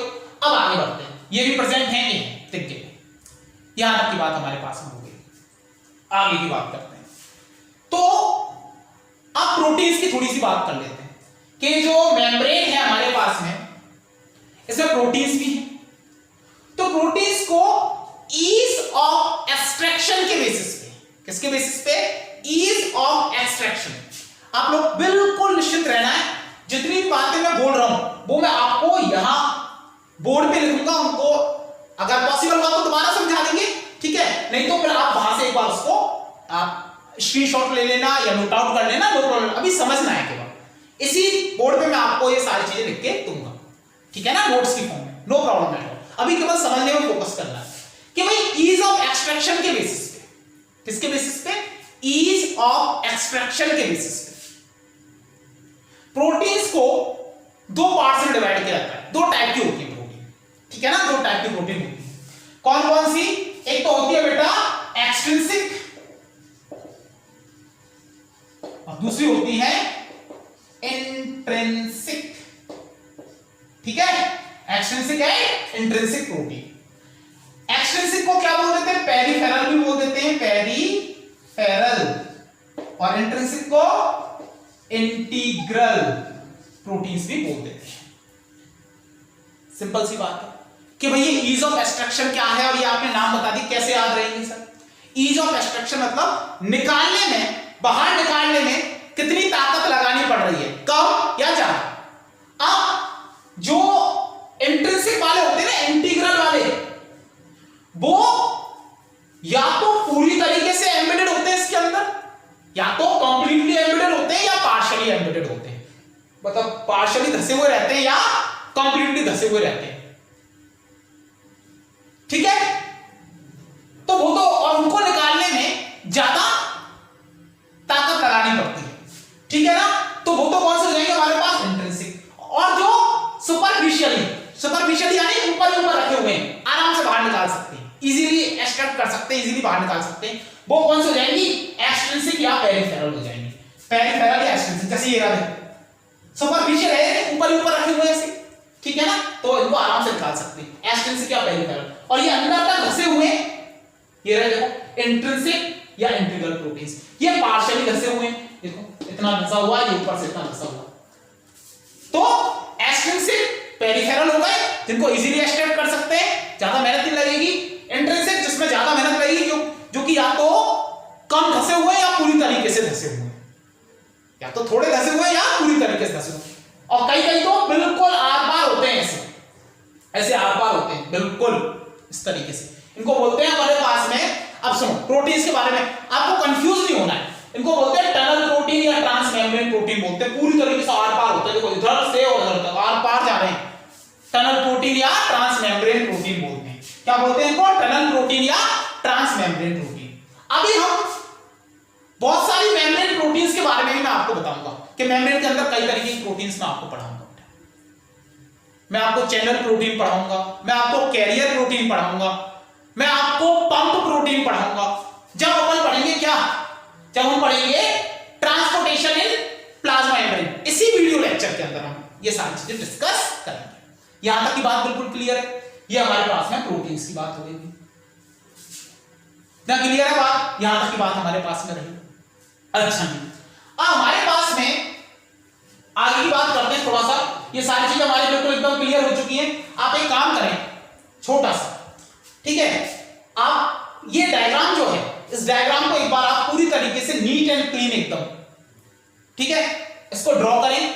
अच्छा, एक चीज और पढ़ेंगे हम लोग कि ये किस तरीके से हमको नजर आ रही है, पता है, ये सारी जो अरेंजमेंट है हमारे पास में, ये किस तरीके से नजर आ रहा है पता है, icebergs of proteins, icebergs of proteins, ठीक है, ये आइसबर्ग्स ऑफ प्रोटीन्स है हमारे पास में, यानी समझने की बात, ठीक है ना, in the sea of phospholipid, यानी फॉस्फोलिपिड का एक समुद्र है जिसमें क्या है, फॉस्फोलिपिड के समुद्र में आइसबर्ग्स, बर्फ के बड़े बड़े टुकड़ों की फॉर्म में कौन है, प्रोटीन। तो icebergs of proteins in the sea of phospholipid, phospholipid के समुद्र में आइसबर्ग्स ऑफ यानी बर्फ के टुकड़े किसके, बड़े बड़े बर्फ के टुकड़े किसके, प्रोटीन के। इतना क्लियर हो गया। या हम ये कह सकते हैं gulab jamun in the concentrated solution of sugar, ये कैसे, जैसे गुलाब जामुन तो हो गई कौन, प्रोटीन, और वो कंसंट्रेटेड सॉल्यूशन जो होता है शुगर चाशनी जिसको बोलते हैं, वो हो गई कौन, फॉस्फोलिपिड। ऐसे ऐसे अपन इसको कंपैरिजन कर सकते हैं। एक शानदार मॉडल है जो इस स्ट्रक्चर को समझाता है, फ्लूइड मोज़ेक मॉडल। वो जो मैंने सारी बातें बताई, यही बातें वो बताता है कि भाई क्वासी फ्लूइड नेचर होता है फॉस्फोलिपिड बाइलेयर का, प्रोटीन्स इसके अंदर लैटरली मूव कर सकती हैं, ठीक है, ये इसकी फ्लूइडिटी का मेजर है, ठीक है। और ये जो फ्लूइडिटी होती है ये किस किस काम आती है मैं आपको बताऊंगा, बहुत सारे ये जो फ्लूइडिटी है इसके बहुत सारे फंक्शंस हैं। फ्लूइडिटी से रिलेटेड मैं आपको बहुत सारे फंक्शंस बताऊंगा, जैसे हमारे पास एंडोसाइटोसिस, सीक्रेशन और भी बहुत सारे, ठीक है ना, फंक्शंस। अभी आगे अपन इसको डिस्कस करेंगे। पहले आप एक सिंपल सा काम करें, जितना भी ये है हमारे पास इसको नीट एंड क्लीन आप ड्रॉ कर लें। फ्लूइड मोजाइक मॉडल में भी ये डायग्राम चलेगा और जनरल अपन को समझना है तो भी ये डायग्राम है। और भी बहुत सारे मॉडल है लेकिन वो उतने ज्यादा इंपॉर्टेंट नहीं है। अगर उनसे रिलेटेड कोई एक आध पॉइंट बताना होगा तो मैं आपको बता दूंगा, ठीक है ना बेटा। यहां तक की बात हो जाती है हमारे पास, ठीक है। पहले आप ये ड्रॉ करें, उसके बाद अपन आगे की बात करेंगे।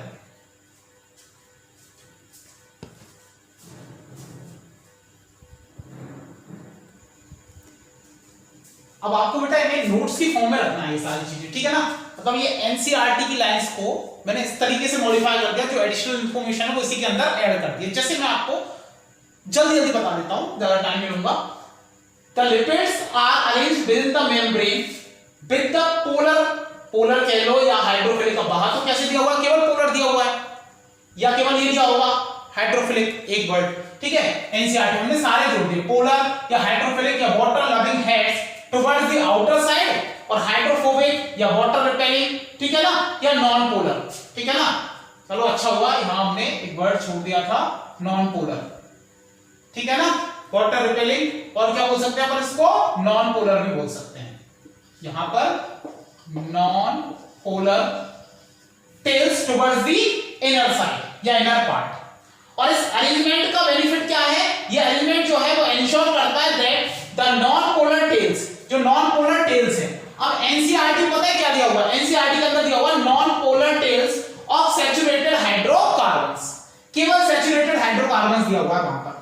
आपको लाइन एनसीईआरटी के हिसाब से अपने दिमाग में रखनी है, क्योंकि एनसीईआरटी की लाइन कई बार पूछ ली जाती है, पर हमको तो पता है ना कि टेल्स को बचाना। आप ये समझो, टेल्स दो तरीके की बताई थी मैंने आपको, सैचुरेटेड हाइड्रोकार्बन वाली और अनसैचुरेटेड हाइड्रोकार्बन वाली। लेकिन दिमाग में रखना है एनसीईआरटी की लाइन है, ठीक है ना, क्लियर रखना।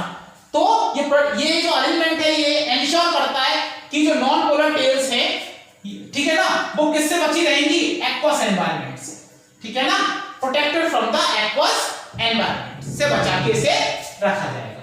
इतना बिल्कुल क्लियर है। ये थोड़ा सा मैंने इस डायग्राम को बना दिया। टेल किसकी होती है, made of fatty acids, fatty acids. ये थोड़ा सा आप इसका स्क्रीनशॉट ले लो और इसको फिर नोट आउट कर लेना, ठीक है ना बेटा। मैं आगे का बताता हूं।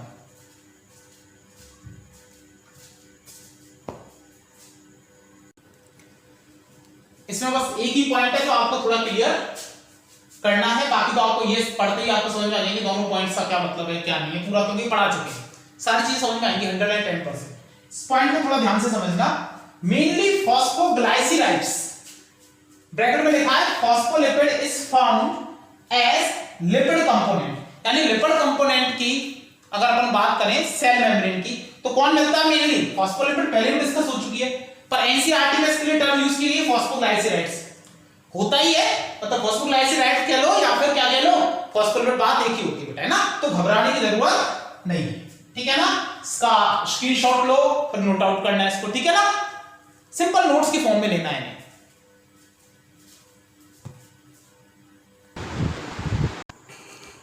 हाँ जी, अब प्रोटीन्स की बात है बेटा, ठीक है ना, ये प्रोटीन से रिलेटेड है, यानी ईज ऑफ एक्सट्रैक्शन के बेसिस पर, ईज ऑफ एक्सट्रैक्शन के बेसिस पर मेम्ब्रेन प्रोटीन्स को कितने पार्ट्स में डिवाइड किया था हमने, इंटीग्रल और पेरिफेरल। ये सरफेस के, ठीक है ना, lie on the surface of the membrane, surface पर ही रहते हैं, ठीक है ना, सुपरफिशियली होते हैं, ठीक है, और इजीली इनको एक्सट्रैक्ट कर सकते हैं। ये हमारे पास में इंटीग्रल या इंट्रिंसिक हैं, ये या तो टोटली बने रहेंगे, पूरी तरीके से गड़े हुए रहेंगे, या फिर पार्शियली, थोड़े बहुत, ठीक है।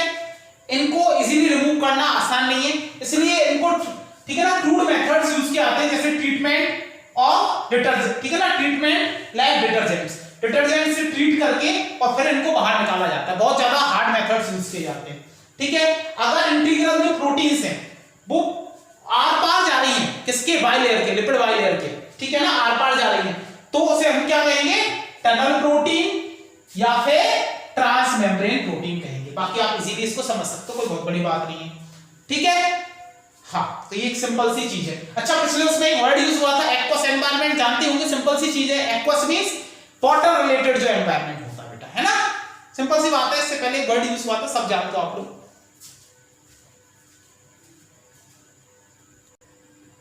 अब कार्बोहाइड्रेट की बात करें बेटा, बताया हुआ मैंने आप लोगों को कि कार्बोहाइड्रेट जो होता है वो भी थोड़ा बहुत मिलता है, इन अ लिटिल अमाउंट, मिलता है नहीं मिलता। अगर वो अटैच है किसके साथ, प्रोटीन के साथ, तो ग्लाइकोप्रोटीन बनेंगे, और अगर वो अटैच है लिपिड के साथ तो ग्लाइकोलिपिड बनेंगे। एज सिंपल एज दैट, बताया था ना, सिंपल सी बात है, इसमें कोई बहुत बड़ी बात नहीं। क्योंकि तो ग्लाइको वर्ड का मतलब क्या है, कार्बोहाइड्रेट या शुगर। अगर प्रोटीन से जुड़ गए तो ग्लाइको प्रोटीन, और लिपिड से जुड़ गए तो ग्लाइकोलिपिड। अच्छा भाई, एन इम्प्रूव्ड मॉडल, एनसीईआरटी की लाइन है बेटा, an improved model of the structure of cell membrane was proposed by Singer and Nicholson. very important,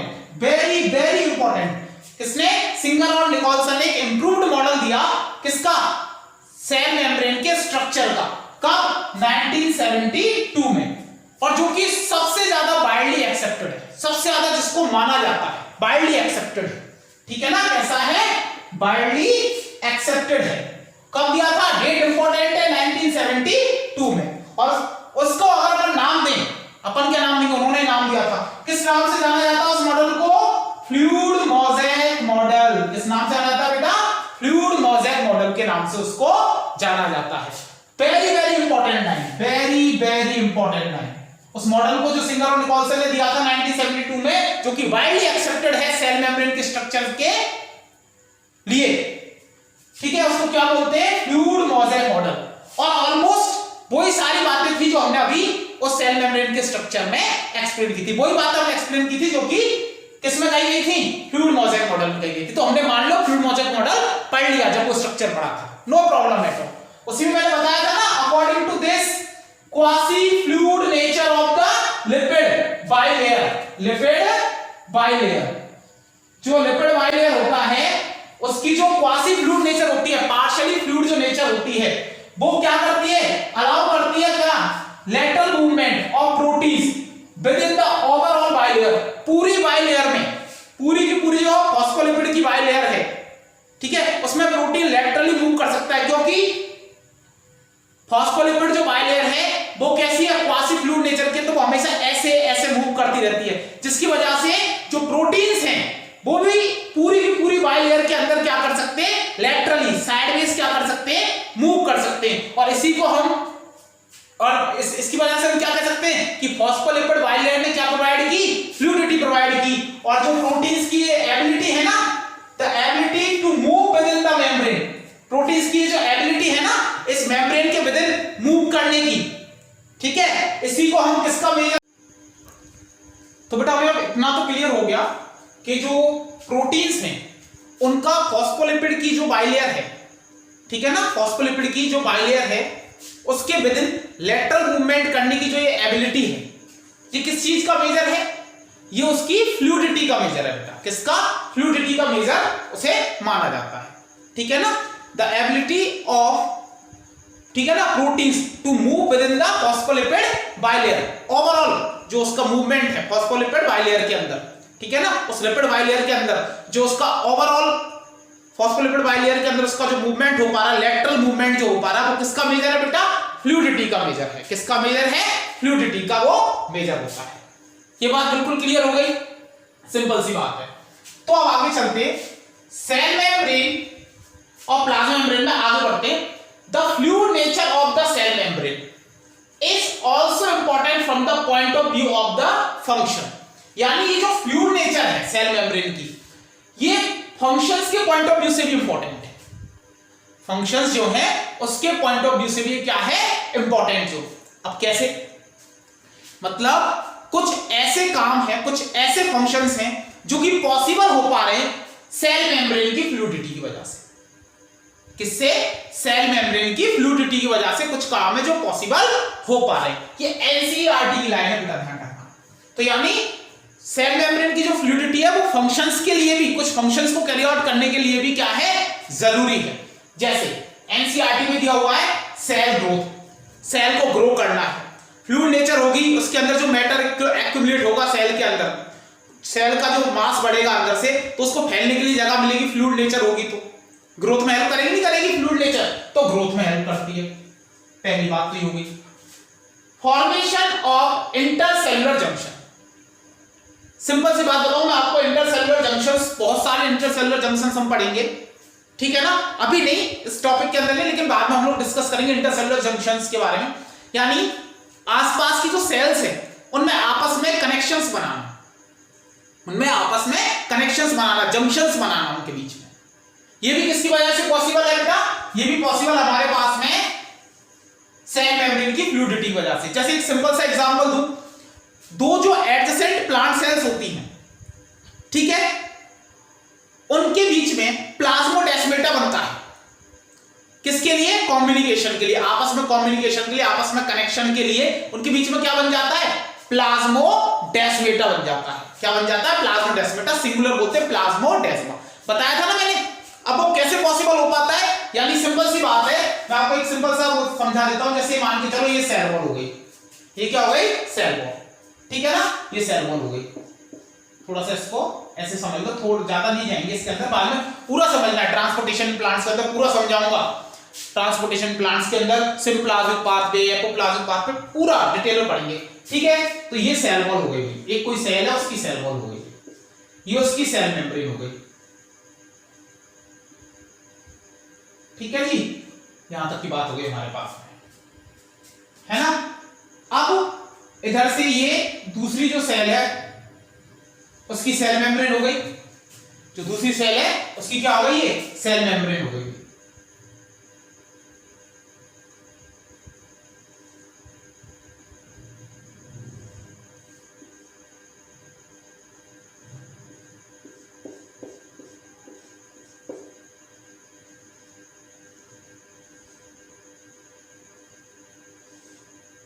ठीक है ना बेटा, ये उसके बीच की क्या हो गई? ये सेल मेम्ब्रेन हो गई, ठीक है ना। और ये हमारे पास में क्या है? सेल वॉल है, ये जो है सेल वॉल हो गई। तो यहां अंदर क्या होगा? साइटोप्लाज्म। यहां क्या होगी? वैक्यूल। यहां क्या होगी? वैक्यूल। तो इनके बीच में कनेक्शन बन गया कि बन गया? ये रहा कनेक्शन, देखो बना कि नहीं बना कनेक्शन। और ये जो कनेक्शन बन रहा है ये किसकी वजह से पॉसिबल है? इसकी फ्लूइड नेचर की वजह से, इसकी फ्लूइड नेचर की वजह से पॉसिबल हो पाया। क्या बोलते हैं इस कनेक्शन को? प्लाज्मोडेस्मा, प्लूरल प्लाज्मोडेस्माटा, ठीक है। तो ऐसे जो इंट्रासेलुलर जंक्शंस है, सेल्स के बीच के जो जंक्शंस होते हैं, सेल के बीच में बनने वाले जो जंक्शंस होते हैं, बहुत सारे पढ़ाऊंगा, गैप जंक्शन, टाइट जंक्शन, ठीक है ना, और भी बहुत सारी चीजें पढ़ाऊंगा, लेकिन अभी इतना समझ लो वो पॉसिबल हो पाते हैं इसी की वजह से। सीक्रेशन की बात करें तो सीक्रेशन अभी आपको यहां समझ में आ जाएगा। मटेरियल्स को सीक्रेट भी करना है ना ऐसे, तो भी इस जगह पर मैं आपको समझाऊंगा इन दो के अंदर, यहां नहीं, सॉरी यहां पे समझाऊंगा, ठीक है ना, यहां समझाऊंगा। सीक्रेशन में भी मदद करता है। सीक्रेशन में किसी मटेरियल को सीक्रेट करना है ना, तो प्लाज्मा मेम्ब्रेन क्या करेगी पता है? प्लाज्मा मेम्ब्रेन वेसिकल बना लेगी। क्या बना लेगी? वेसिकल, ठीक है। और उस वेसिकल के थ्रू क्या करेगी? वो मटेरियल्स को बाहर फेंकेगी, ठीक है ना, मटेरियल्स को बाहर फेंकेगी। अभी बताऊंगा वेसिकल्स कैसे बनेगी, कैसे मटेरियल्स को बाहर सीक्रेट करेगी, ठीक है, अभी बात करेंगे उसकी। यहां तक की बात हो गई, तो सीक्रेशन समझ में आया? हाँ भाई, सीक्रेशन में मदद करती है, सिंपल सी बात। ओके जी, अब बात आती है हमारे पास में एंडोसाइटोसिस एंड एक्सोसाइटोसिस। ये क्या चीज है? इसको हमको थोड़ा सा समझने की कोशिश करनी है, ठीक है ना, कि एंडोसाइटोसिस और एक्सोसाइटोसिस क्या है, और यहीं पे ये समझ में आ जाएगी बात, सीक्रेशन में कैसे मदद मिलती है, ठीक है ना, नो प्रॉब्लम है। तो एंडोसाइटोसिस और एक्सोसाइटोसिस जो होती है प्रोसेस, इनको हम अगर एक साथ बोले तो बल्क ट्रांसपोर्ट बोल सकते हैं बेटा, बल्क ट्रांसपोर्ट बोल सकते हैं इसको, ठीक है ना। क्या बोल सकते हैं? बल्क ट्रांसपोर्ट अपन इसको बोल सकते हैं। अब क्या है ये बल्क ट्रांसपोर्ट, इसको समझने की कोशिश करते हैं, ठीक है ना। तो एंडोसाइटोसिस की जो प्रोसेस होती है बेटा, इसमें क्या होगा कि ये जो प्लाज्मा मेम्ब्रेन, मान चलो थोड़ा सा प्लाज्मा मेम्ब्रेन को मैं दिखाता हूं, प्लाज्मा मेम्ब्रेन का पार्ट दिखा दिया, प्लाज्मा मेम्ब्रेन, ठीक है। इसका एक इन्वेजिनेशन बनेगा। क्या बनेगा? एक इन्वेजिनेशन बनेगा, ठीक है। और बाहर के मटेरियल्स को, जैसे जो मटेरियल है बाहर का, ये इसके अंदर भर जाएगा, और बाद में ये पिंच ऑफ हो जाएगी अंदर। पिंच ऑफ मतलब एकदम से छूट के इसमें से और अंदर आ जाएगी। डिटैचेबल वेसिकल होती है ये। क्या होती है? Detachable vesicle. और डिटैच होके अंदर आ जाएगी साइटोप्लाज्म। ये वेसिकल फिर कहां जाएगी? साइटोप्लाज्म के अंदर। डिटैच होके यहां से यहां आ जाएगी साइटोप्लाज्म में, और इस मटेरियल को यहां से आटा क्या कर देगी? ट्रांसपोर्ट कर देगी। बात को समझ में आ रही है? सिंपल सी। तो अंदर आ रही है एंडोसाइटोसिस। अगर बात करें एक्सोसाइटोसिस की, किसकी बात करें? एक्सोसाइटोसिस की, तो इसमें क्या हो जाएगा कि भाई ये लो, इसके अंदर मटेरियल को बाहर की तरफ वेसिकल बन जाएगी और उसको बाहर रिलीज कर दिया जाएगा। इसको क्या कर दिया जाएगा? बाहर रिलीज कर दिया जाएगा मटेरियल। ये एक्सोसाइटोसिस हो गई।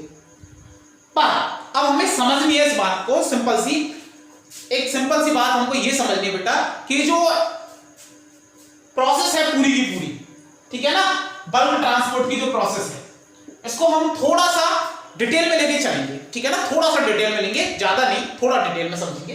देखो कैसे, एंडोसाइटोसिस की बात समझ में आ गई, एक्सोसाइटोसिस की बात समझ में आ गई। पर ये जो एंडो और दोनों को मिलाकर क्या बोलते हैं? Bulk transport.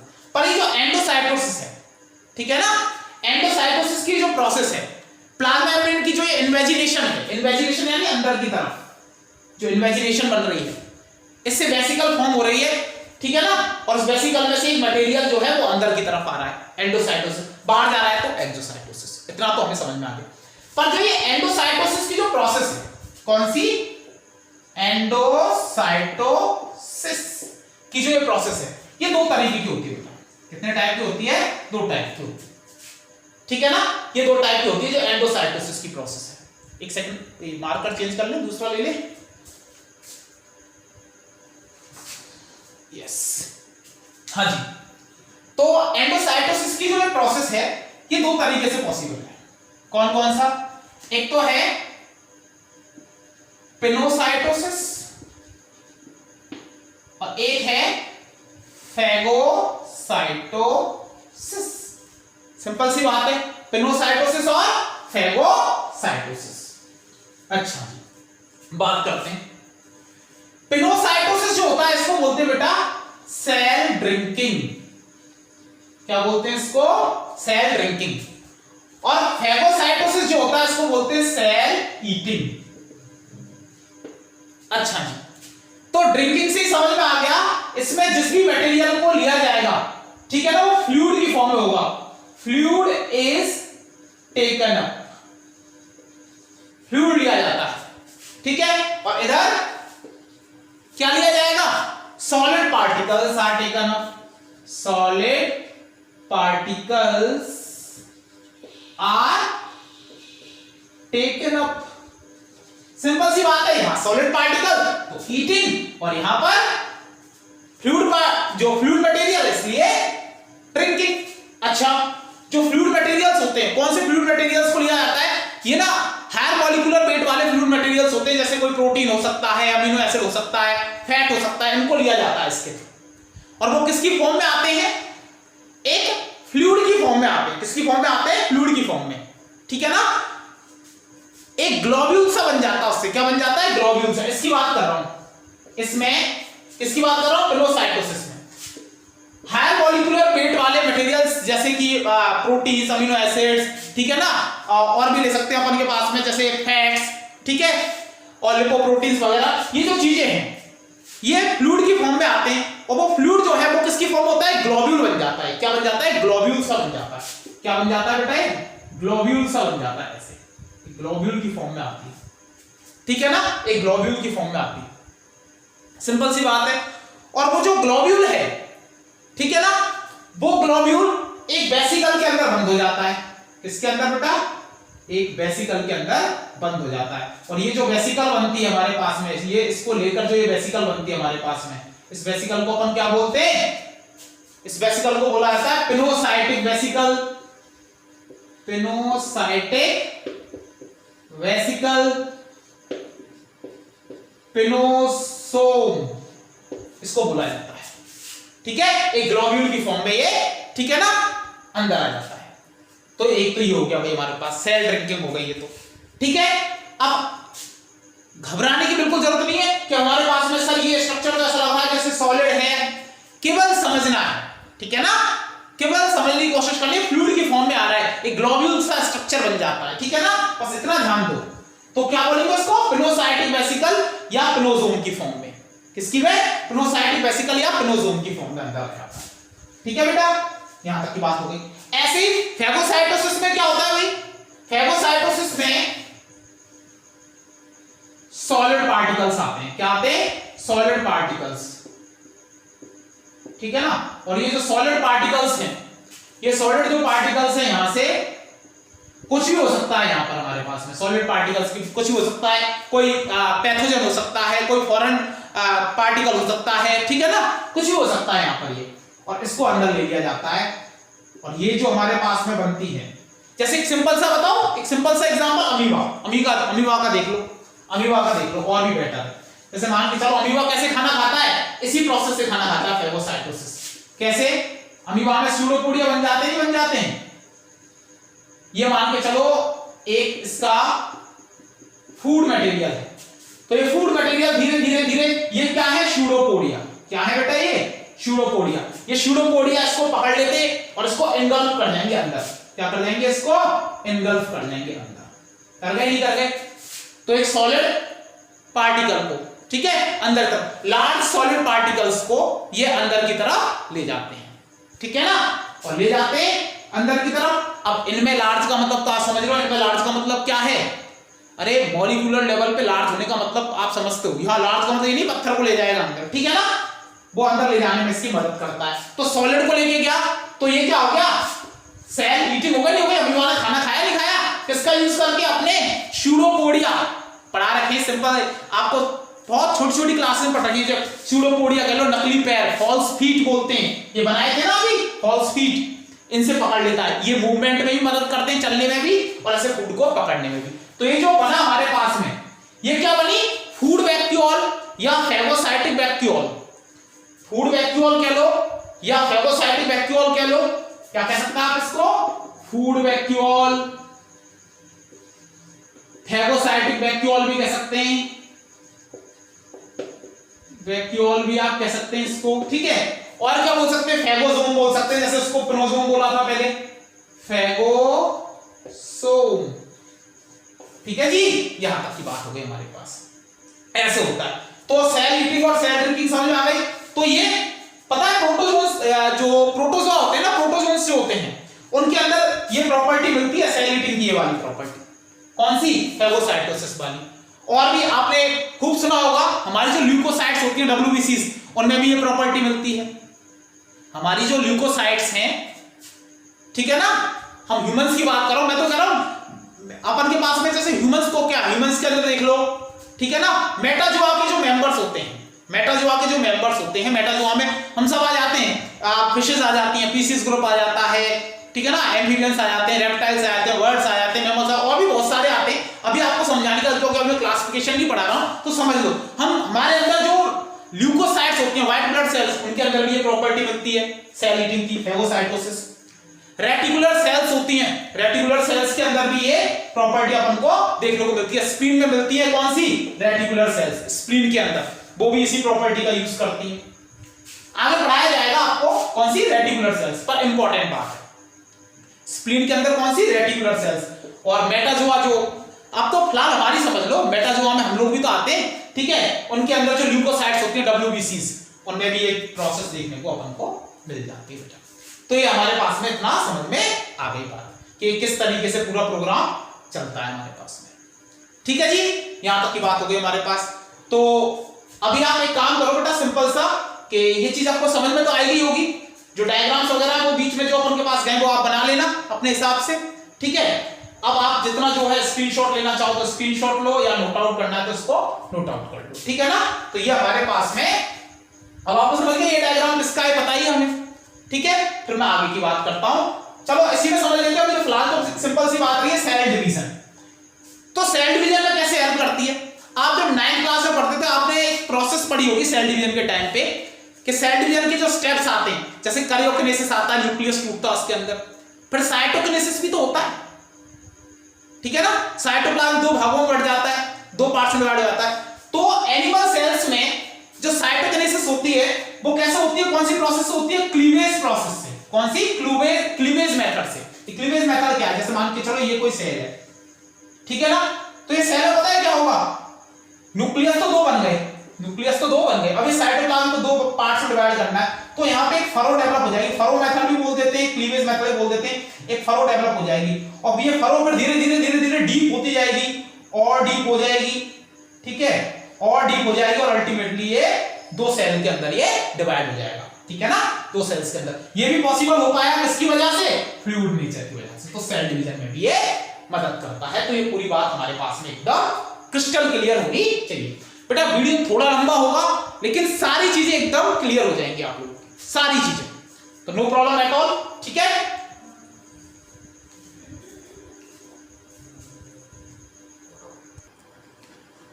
ठीक है बेटा, तो बल्क ट्रांसपोर्टर में क्या क्या है हमारे पास, एंडोसाइटोसिस एंड एक्सोसाइटोसिस। एंडोसाइटोसिस के बारे में तो अभी डिस्कस कर लिया हमने, पिनोसाइटोसिस और फेगोसाइटोसिस के बारे में, ठीक है ना। ये जो वेसिकल्स बनती है इसके अंदर वो कौन सी होती है, कैरियर वेसिकल्स होती है। क्या होती है बेटा, कैरियर वेसिकल्स, ठीक है।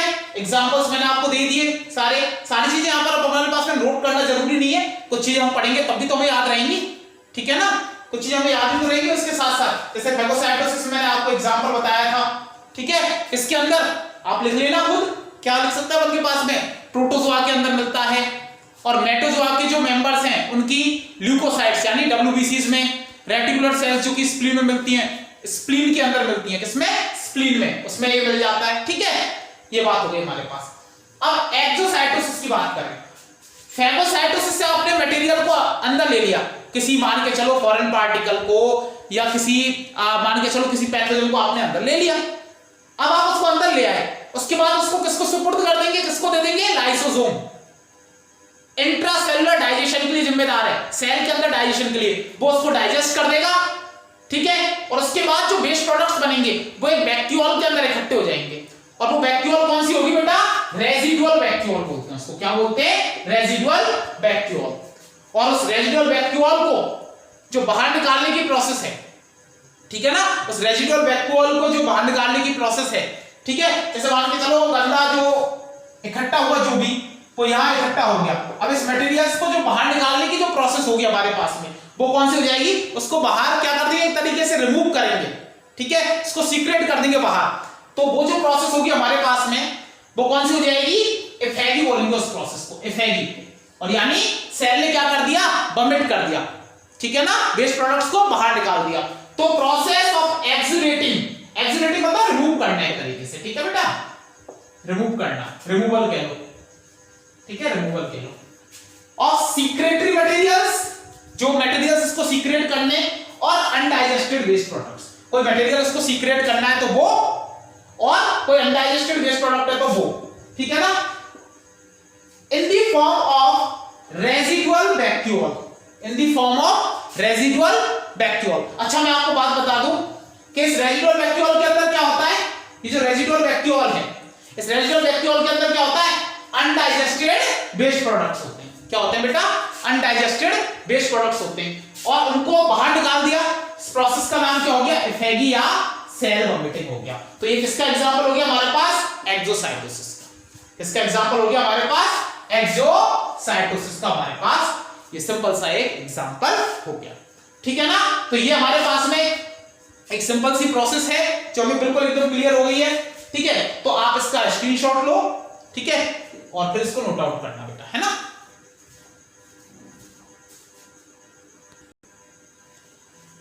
अब हमने अभी एक्सोसाइटोसिस में इफेगी के बारे में पढ़ा था, है ना।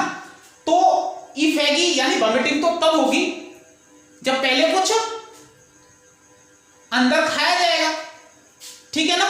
तो पहले तो क्या होगा, फेगोसाइटोसिस होगी, पहले क्या होगी बेटा, फेगोसाइटोसिस। फेगोसाइटोसिस उसने कुछ खाया, ठीक है, किसकी फॉर्म में, फेगोसोम या फूड वैक्यूल कह लो या फेगोसाइटिक वेसिकल कह लो, कुछ भी कह लो, फेगोसोम बन गया।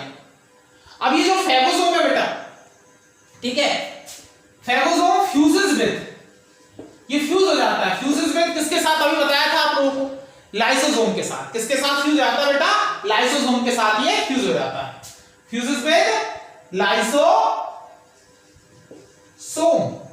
लाइसोसोम के साथ फ्यूज हो गया, ठीक है ना। ये जो फेगोसोम बना ये किसके साथ फ्यूज हो गया बेटा, लाइसोसोम के साथ फ्यूज हो गया। टू प्रोड्यूस, ये जनरल नॉलेज की चीजें आनी चाहिए हमें, क्या बनता है, टू प्रोड्यूस डाइजेस्टिव वैक्यूल। अब इस डाइजेस्टिव वैक्यूल के अंदर क्या होगा? Where digestion is taken place, where digestion is taken place.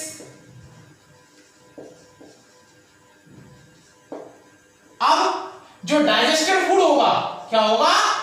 Digested food वो डिफ्यूज हो जाएगा, चला जाएगा किसके अंदर? अब ये पूरी कहानी किसके अंदर है? वो किसमें?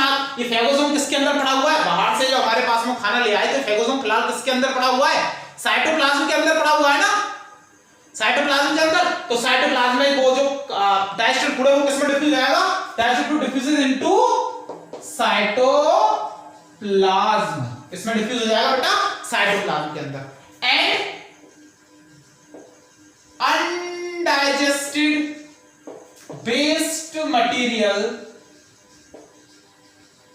is collected in residual vacuum, residual, इसमें रेजिडुअल वैक्यूल में कलेक्ट हो जाएगा। और फिर इस रेजिडुअल वैक्यूल, ठीक है ना, के थ्रू किसको बाहर निकालना? इस अनडाइजेस्टेड वेस्ट मटेरियल को बाहर निकालना। कौन सी प्रोसेस हो जाती है हमारे पास? ईफेगी, ईफेगी या सेल वॉमिटिंग। अब और ज्यादा क्लियर हो गई होगी बात यहां पे, ठीक है बेटा? यहां तक की बात हो गई हमारी, एज सिंपल एज दैट। इसको नोट आउट कर लो।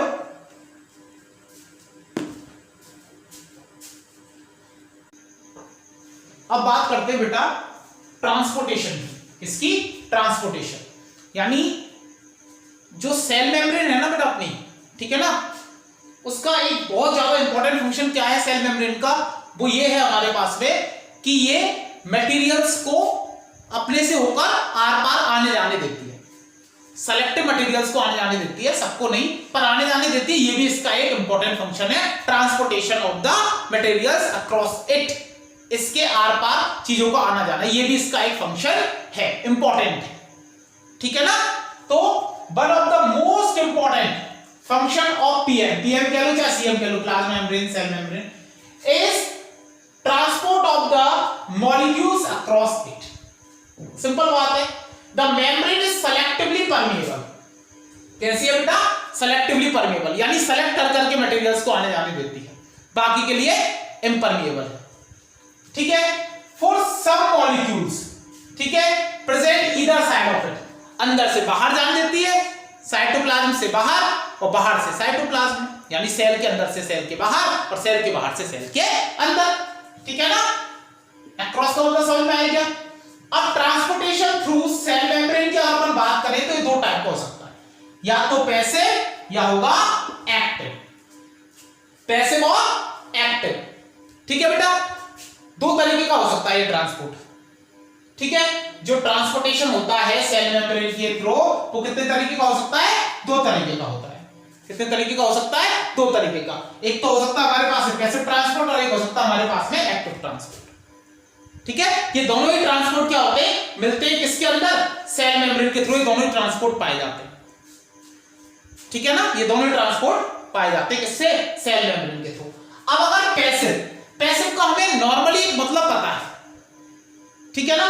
पैसिव का हमें नॉर्मली मतलब पता है कि यानी लेजी जो होते हैं ना, पैसिव मतलब एकदम लेजीनेस, पैसिव मतलब दो नेचर के लोग होते हैं, तो एजाइल होते हैं एनर्जेटिक लोग, और एक होते हैं पैसिव, ठीक है ना, यानी लेजी, यानी जिनमें एनर्जी की कमी होती है एक तरीके से। तो यानी ये एनर्जी का कोई रिक्वायरमेंट नहीं है, यहां पर एनर्जी का कोई खर्चा नहीं होता, ठीक है ना? नो एनर्जी एक्सपेंडिचर, पहली बात तो क्लियर हो गई पैसिव में अपन को। अब ये जो पैसिव ट्रांसपोर्ट है ना बेटा, इसको अपन को और समझना होगा थोड़ा सा। ये एक तरीके का डाउनहिल ट्रांसपोर्ट है। कैसा है? डाउनहिल ट्रांसपोर्ट, ट्रांसपोर्ट कैसा ट्रांसपोर्ट है बेटा? Downhill transport. अब ये डाउनहिल ट्रांसपोर्ट का क्या मतलब है, बड़े आराम से समझ लो। यानी कंसंट्रेशन ग्रेडियंट के अलोंग चलता है, इसके अंदर जो ट्रांसपोर्ट होता है वो कंसंट्रेशन ग्रेडियंट के अलोंग चलता है। अब ये कंसंट्रेशन ग्रेडियंट क्या है, यानी कहीं कंसंट्रेशन ज्यादा है कहीं कम है, तो ये जो डिफरेंस है यही क्या है, concentration gradient.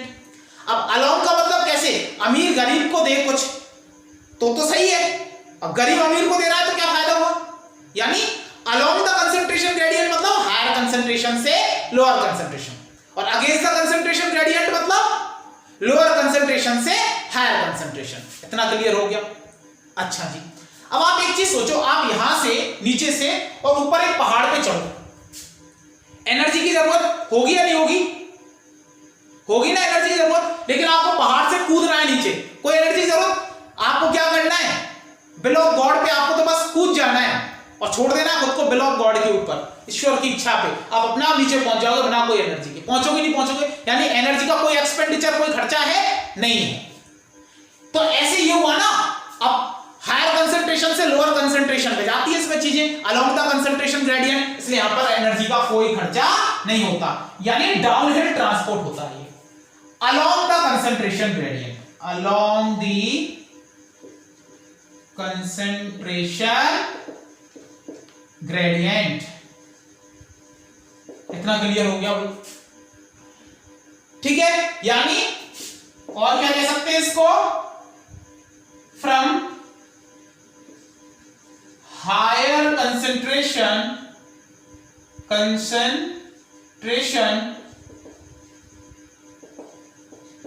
To lower, higher concentration से और लोअर कंसंट्रेशन की तरफ जाता है। इधर इसका जस्ट ऑपोजिट है, यानी एनर्जी का खर्चा होता है, डाउनहिल की जगह हो जाएगा अपहिल ट्रांसपोर्ट, यानी एनर्जी इज रिक्वायर्ड, ठीक है ना, इन दी फॉर्म ऑफ, ठीक है ना। अब कहां से आएगी एनर्जी हमारे पास में, एटीपी से, ठीक है ना, तो energy is required from ATP, कहां से, फ्रॉम एटीपी, और अब फिर ट्रांसपोर्ट है तो कैसा हो जाएगा ये हमारे पास में, against the concentration gradient, against the concentration, ठीक है ना, एक सिंपल लिख दो इसको, अगेंस्ट द कंसंट्रेशन, CON लिख रहा हूं बेटा, है ना, कंसंट्रेशन ग्रेडियंट, यानी क्या कह सकते हैं अपन इसको, अगेंस्ट द कंसंट्रेशन ग्रेडियंट को, इसका मतलब हो सकता है हमारे पास from lower to higher concentration, simple बात है, CON मतलब कंसंट्रेशन। इतना हमें क्लियर हो गया। अब आगे की बात समझते हैं बेटा, इतना आप इसको स्क्रीनशॉट ले लो इतने का, फिर आगे बढ़ते हैं, ठीक है, ओके जी।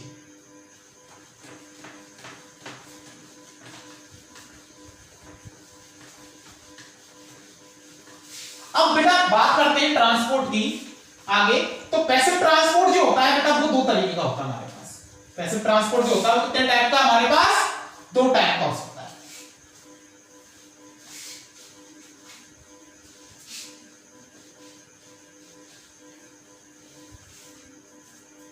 ओके जी, तो पैसिव ट्रांसपोर्ट कितने टाइप का है, ये हमारे पास टू टाइप्स का होता है। कौन कौन सा होता है भाई, अब टाइप्स नहीं कह सकते, टाइप्स के बजाय हमारे पास है मेथड कहना ज्यादा अच्छा, दो मेथड से हो सकता है, ठीक है, टाइप्स तो नहीं कहेंगे, मेथड कह सकते हैं, दो मेथड से हो सकता है। एक तो है सिंपल डिफ्यूजन, सिंपल डिफ्यूजन से हो सकता है, किससे, सिंपल डिफ्यूजन से, और एक फैसिलिटेटेड डिफ्यूजन। अब मैनी मॉलिक्यूल्स, एक एनसीईआरटी की लाइन है, मैनी मॉलिक्यूल्स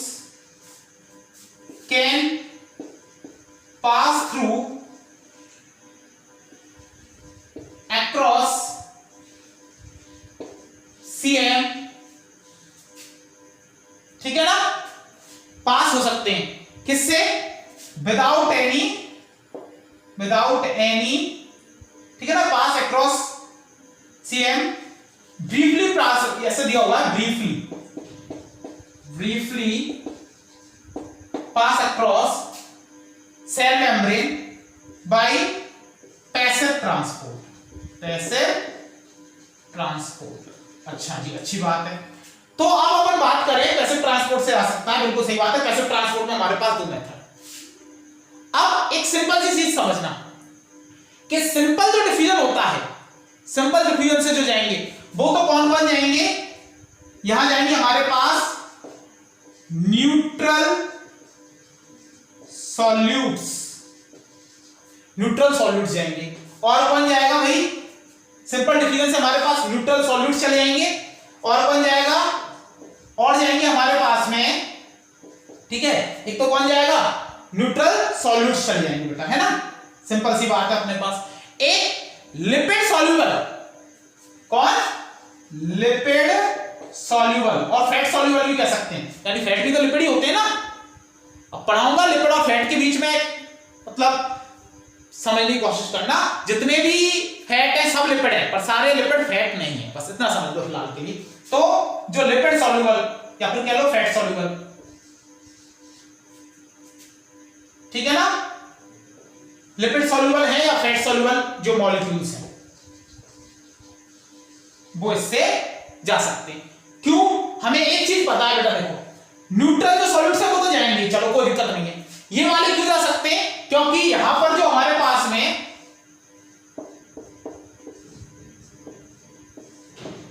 ये बीच में जो पड़ जाते हैं ना, ये जो बाइलेयर पड़ रहे हैं हमारे पास में, इस बाइलेयर में जो ये पैर हैं, ये कैसे हमारे पास में लिपोफिलिक है, तो इनको कोई परेशानी नहीं है किससे, इनको देखो ये जो लिपोफिलिक हैं इनको कोई परेशानी नहीं है, कोई मतलब लिपिड सॉल्युबल सब्सटेंस तो आराम से आ जाए, कोई दिक्कत नहीं। लिपिड सॉल्युबल जो मॉलिक्यूल्स हैं वो सिंपल डिफिजन से ही आ जाएं, कोई दिक्कत नहीं है, सिंपल डिफिजन से ही चले जाओ, कोई दिक्कत नहीं है इसको, है ना। अब कुछ ऐसे, यानी अब हमारे पास में एक सिंपल चीज और समझना, कुछ ऐसे मटेरियल्स होते हैं जो कि कैसे होते हैं, वो होते हैं हमारे पास में पोलर होते हैं। कैसे होते हैं, पोलर नेचर के। कैसे होते हैं बेटा, पोलर नेचर के होते हैं। अब इससे पहले एक चीज और बता दूं छोटी सी, यहां से वाटर भी आ सकता है, एक चीज और ध्यान रखना, सिंपल डिफिजन से हमारे पास में वाटर में ऑल्सो पास, ठीक है ना, यहां से ये भी निकल सकता है, और प्रोसेस का नाम होगा ऑस्मोसिस। ऑस्मोसिस भी एक तरीके का क्या है, सिंपल डिफिजन ही है, यानी वाटर का अगर एक मेम्ब्रेन से डिफिजन हो रहा है, सिंपल डिफिजन, तो उसको क्या कहेंगे, ऑस्मोसिस, ठीक है ना। तो ये भी इसी के अंदर आया, तो तीन हो गए ना, एक तो ये हो गया, एक ये हो गया, एक ये हो गया हमारे पास में, ठीक है। ऑस्मोसिस बोलेंगे इस प्रोसेस को, क्या बोलेंगे, ऑस्मोसिस। अब इधर बात करें कि कोई हमारे पास में पोलर जो सब्सटेंसेस हैं, कैसे, पोलर जो सब्सटेंसेस हैं, हाइड्रोफिलिक जो सब्सटेंसेस हैं, हाइड्रोफिलिक जो सब्सटेंसेस हैं उनसे तो इनको नफरत है, उन्हीं से बचने के लिए तो बेचारे ये उल्टे सीधे ऐसे पड़े, हाइड्रोफिलिक सब्सटेंसेस से, पोलर सब्सटेंसेस से बचने के लिए तो ये ऐसे पड़े, इनको तो कोई दिक्कत नहीं है, हाइड्रोफिलिक पोलर से खुद ही है ऐसे, तो ये पर ये तो कैसे नॉन पोलर, हाइड्रोफोबिक, डर लगता है इनको, तो कोई हाइड्रोफोबिक या नॉन पोलर जो सब्सटेंसेस हैं उनको ये नहीं निकालने देंगे आराम से। तो उनको निकालने के लिए हमें कुछ स्पेशल प्रोटीन्स की जरूरत पड़ती है, जिनको अपन बोलते हैं carrier protein, with the help of carrier protein, इसकी मदद से होता है, with the help of carrier proteins, carrier proteins की मदद से फिर ये काम होगा। अब कैरियर प्रोटीन्स हमारे पास में कई तरीके के कैरियर प्रोटीन्स पढ़ाऊंगा मैं आपको, ठीक है ना। कैरियर प्रोटीन्स में हमारे पास में चैनल प्रोटीन्स भी हो सकती हैं, ठीक है ना, सिंपल सी बात है। कैरियर जो प्रोटीन हमारे पास में उनके अंदर क्या हो सकती है, चैनल प्रोटीन्स भी हो सकते हैं। जैसे हमारे पास में वाटर चैनल जो होता है, पानी के लिए जो चैनल होता है, वो 8 तरीके की एक्वापोरिन्स होती हैं, 8 तरीके की एक्वापोरिन्स पढ़ाऊंगा किसके अंदर, ट्रांसपोर्टेशन प्लांट्स के अंदर। ये बहुत डिटेल में समझना है, यहां तो केवल नाम के लिए समझा रहा हूं, बस समझ लो थोड़ा सा। एक्वापोरिन्स जो है वो प्रोटीन के मॉलिक्यूल है, ठीक है ना। तो ध्यान रखना प्रोटीन जो 8 तरीके की जो एक्वापोरिन से उनसे मिलकर बनता है वाटर चैनल, ठीक है, वो इसी के अंदर आ जाता है। इसके अलावा कई सारे ऐसे हमारे पास में कैरियर प्रोटीन्स होते हैं जो कैसे लेके जाते हैं कि इधर की साइड में ऐसे भी होते हैं। देखो एक तो ये हो गया हमारे पास में वाटर चैनल वाला हो गया, वाटर चैनल जो कितने से बन रहा है 8 मॉलिक्यूल्स से मिलकर बन रहा है, किसके एक्वापोरिन्स के 8 तरीके के एक्वापोरिन्स से मिलकर बन रहा है। इनसे होकर पानी आराम से जाए और आए, कोई दिक्कत नहीं है, ठीक है, फैसिलिटेटेड हो गया, ठीक है बेटा, यहां तक की बात हो गई हमारे पास, ठीक। ऐसे ही और क्या हमारे पास में मेथड एक और तरीके की होती है कैरियर प्रोटीन, ऐसी भी होती है, देखो जो इस तरीके से इधर से बाइंड हो गई, ये अंदर है, मान के चलो ये अंदर है, ये बाहर है ना, ध्यान रखना। तो ये यहां से किसी मॉलिक्यूल से बाउंड हो जाएंगी और फिर 180 डिग्री पर यहां घूम के और फिर किधर आ जाएगी, इसको कहां ले आएंगी, यहां ले आएंगी और इसे अंदर रिलीज कर देंगी। इस तरीके से भी करती हैं, सारा पढ़ाऊंगा, ठीक है। तो कैरियर प्रोटीन्स की मदद से जाते हैं, ठीक है, तो कौन सा हो जाता है, फैसिलिटेटेड ट्रांसपोर्ट हो जाता है। कौन सा हो जाता है, फैसिलिटेटेड डिफिजन हो जाता है। कौन सा हो जाता है, फैसिलिटेटेड डिफिजन हो जाता है। इतनी बात क्लियर हो गई। अब एक्टिव ट्रांसपोर्ट की बात करते हैं बेटा, किसकी बात करते हैं, एक्टिव ट्रांसपोर्ट की बात कर लेते हैं। ऑस्मोसिस समझ में आ गया। ऑस्मोसिस क्या है, the diffusion of water molecules through a membrane is called osmosis। अगर डिफ्यूजन किसका हो रहा है, वाटर मॉलिक्यूल्स का मेम्ब्रेन के थ्रू, तो क्या हो जाएगा, osmosis, as simple as that. और भी डिटेल से पढ़ना है, ट्रांसपोर्टेशन प्लांट्स के अंदर बहुत डिटेल से पढ़ाऊंगा बेटा, चिंता नहीं करनी है। अब एक्टिव ट्रांसपोर्ट में क्या होता है, फ्यू आयंस एंड मॉलिक्यूल्स। अब फिर ट्रांसपोर्ट को फॉलो करते हैं, एनर्जी डिपेंडेंट प्रोसेस होती है, ठीक है, और उससे अपने लोअर कंसंट्रेशन से कहां चले जाते हैं, हायर कंसंट्रेशन, यानी एक्टिव ट्रांसपोर्ट से जाते हैं। किससे जाते हैं, एक्टिव ट्रांसपोर्ट। मतलब तो हमने पहले डिस्कस कर लिया। एग्जांपल की बात करें तो सोडियम पोटेशियम पंप। अब पंप प्रोटीन्स यूज होती है इसके अंदर, पढ़ाऊंगा बेटा, बात की बात है, पंप प्रोटीन्स होती है। और जो पंप प्रोटीन्स होती है वो क्या करती है, ये भी क्वेश्चन है एक अपने पास में। 2 पोटेशियम लेंगी अपने अंदर साइटोप्लाज्म में, ठीक है ना, अंदर आएगा, और 3 सोडियम बाहर फेंकेगी। ये सोडियम पोटेशियम पंप, ये पंप प्रोटीन होती है, ठीक है ना। तो ये जो ट्रांसपोर्टेशन में जो ये प्रोटीन्स मदद कर रही है, कौन सी है हमारे पास में, ये इंट्रिंसिक प्रोटीन्स है। तो एक्सट्रिंसिक का क्या काम है, एक्सट्रिंसिक, इसको हटा दो। तो ये किसका हो गया, एक्टिव ट्रांसपोर्ट का एग्जांपल हो गया सोडियम पोटेशियम पंप। और वो इंपॉर्टेंट है, सोडियम पोटेशियम पंप में क्या होता है, जब एनर्जी डिपेंडेंट प्रोसेस है, ये ध्यान रखना, एक एटीपी दे दो, एक एटीपी देते ही तुरंत पता है क्या होगा, 2 पोटेशियम आयन अंदर और 3 सोडियम आयन बाहर सेल के, ठीक है ना। अब ये सारे जो हमारे पास में जो ट्रांसपोर्टेशन के अंदर जो मदद की थी, ये किसने की थी, इंट्रिंसिक प्रोटीन्स ने। तो एक्सट्रिंसिक प्रोटीन्स क्या करती है, क्वेश्चन और याद आ गया। Extrinsic proteins are related to, किससे रिलेटेड है, are related to enzymatical action, enzymatical action से रिलेटेड है, यानी एंजाइम्स के बनने में और उनके सीक्रेशन में ये से रिलेटेड है। कौन हमारे पास, एक्सट्रिंसिक प्रोटीन्स, जो सुपरफिशियल होती है ना। तो इतनी बात हमारे पास में बिल्कुल क्लियर हो जाती है। एक क्वेश्चन और छोटा सा, कि भाई जो फ्लूइडिटी होती है ना मेम्ब्रेन की, वो किन चीजों के ऊपर निर्भर करती है, किन चीजों के ऊपर डिपेंड करती है। तो fluidity of CM depends on, किस किस पे करती है, एक तो मैंने आपको बताया था सीधी वाली और एक टेढ़ी वाली बताई थी। ये क्या हमारे पास, सैचुरेटेड हाइड्रोकार्बन, और तिरछा वाला जो ये अनसैचुरेटेड हाइड्रोकार्बन। अगर टेल सैचुरेटेड हाइड्रोकार्बन की है, ठीक है, और ये वाली टेल किसकी है, ये टेल तो हो गई सैचुरेटेड हाइड्रोकार्बन की, ये हो गई अनसैचुरेटेड हाइड्रोकार्बन की। जितनी ज्यादा, अब ये कम फ्लूइडिटी पर लेस फ्लूइड नेचर प्रोवाइड करता है और ये मोर फ्लूइड नेचर। तो the more the unsaturated hydrocarbons tells the more will be the fluidity. तो एक तो किसके ऊपर डिपेंड कर गई, किसके ऊपर डिपेंड कर गई, ये हमारे पास में हाइड्रोकार्बन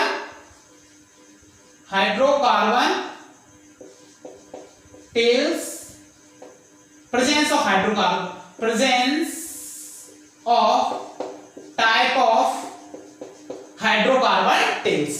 और एक इसके ऊपर डिपेंड करती है कोलेस्टेरॉल, कोलेस्टेरॉल के ऊपर।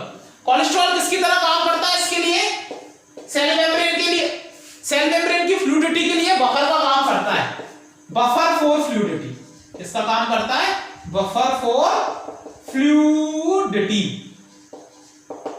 और बफर क्या काम करने का काम करता है, कोई भी बफर होता है वो बफर क्या करता है, मेंटेन करने का काम करता है, कांस्टेंटली मेंटेन, कांस्टेंट रूप से मेंटेन करके रखता है। यानी टेंपरेचर को कांस्टेंट रखना है, पीएच को कांस्टेंट रखना है, फ्लूइडिटी को कांस्टेंट रखना है, यानी फ्लूइडिटी को मेंटेन करने का काम है इसका। क्या करेगा, मेंटेन फ्लूइडिटी, ठीक है, फ्लूइडिटी को मेंटेन करने का काम करेगा। ठीक है बेटा, यानी जैसे सर्दियों में फ्लूइडिटी क्या हो जाती है, कम हो जाएगी और गर्मियों में ज्यादा होगी, तो उसको मेंटेन करके रखने का, ना उसको बहुत ज्यादा होने देगा ना कम होने देगा, मेंटेन करके रखेगा कौन, कोलेस्ट्रॉल। तो इसलिए कोलेस्ट्रॉल किसकी तरह काम करता है, बफर की तरह एक्ट करता है। ये बात हुई हमारे पास में एक्सटेंसिव प्रोटीन्स का क्या फंक्शन है, और हमने इस तरीके से सेल मेम्ब्रेन को पूरी तरीके से फिनिश कर लिया बेटा। ठीक है ना, जितना इसके अंदर सारी चीजें थी वो सारी डिस्कस हो चुकी हैं।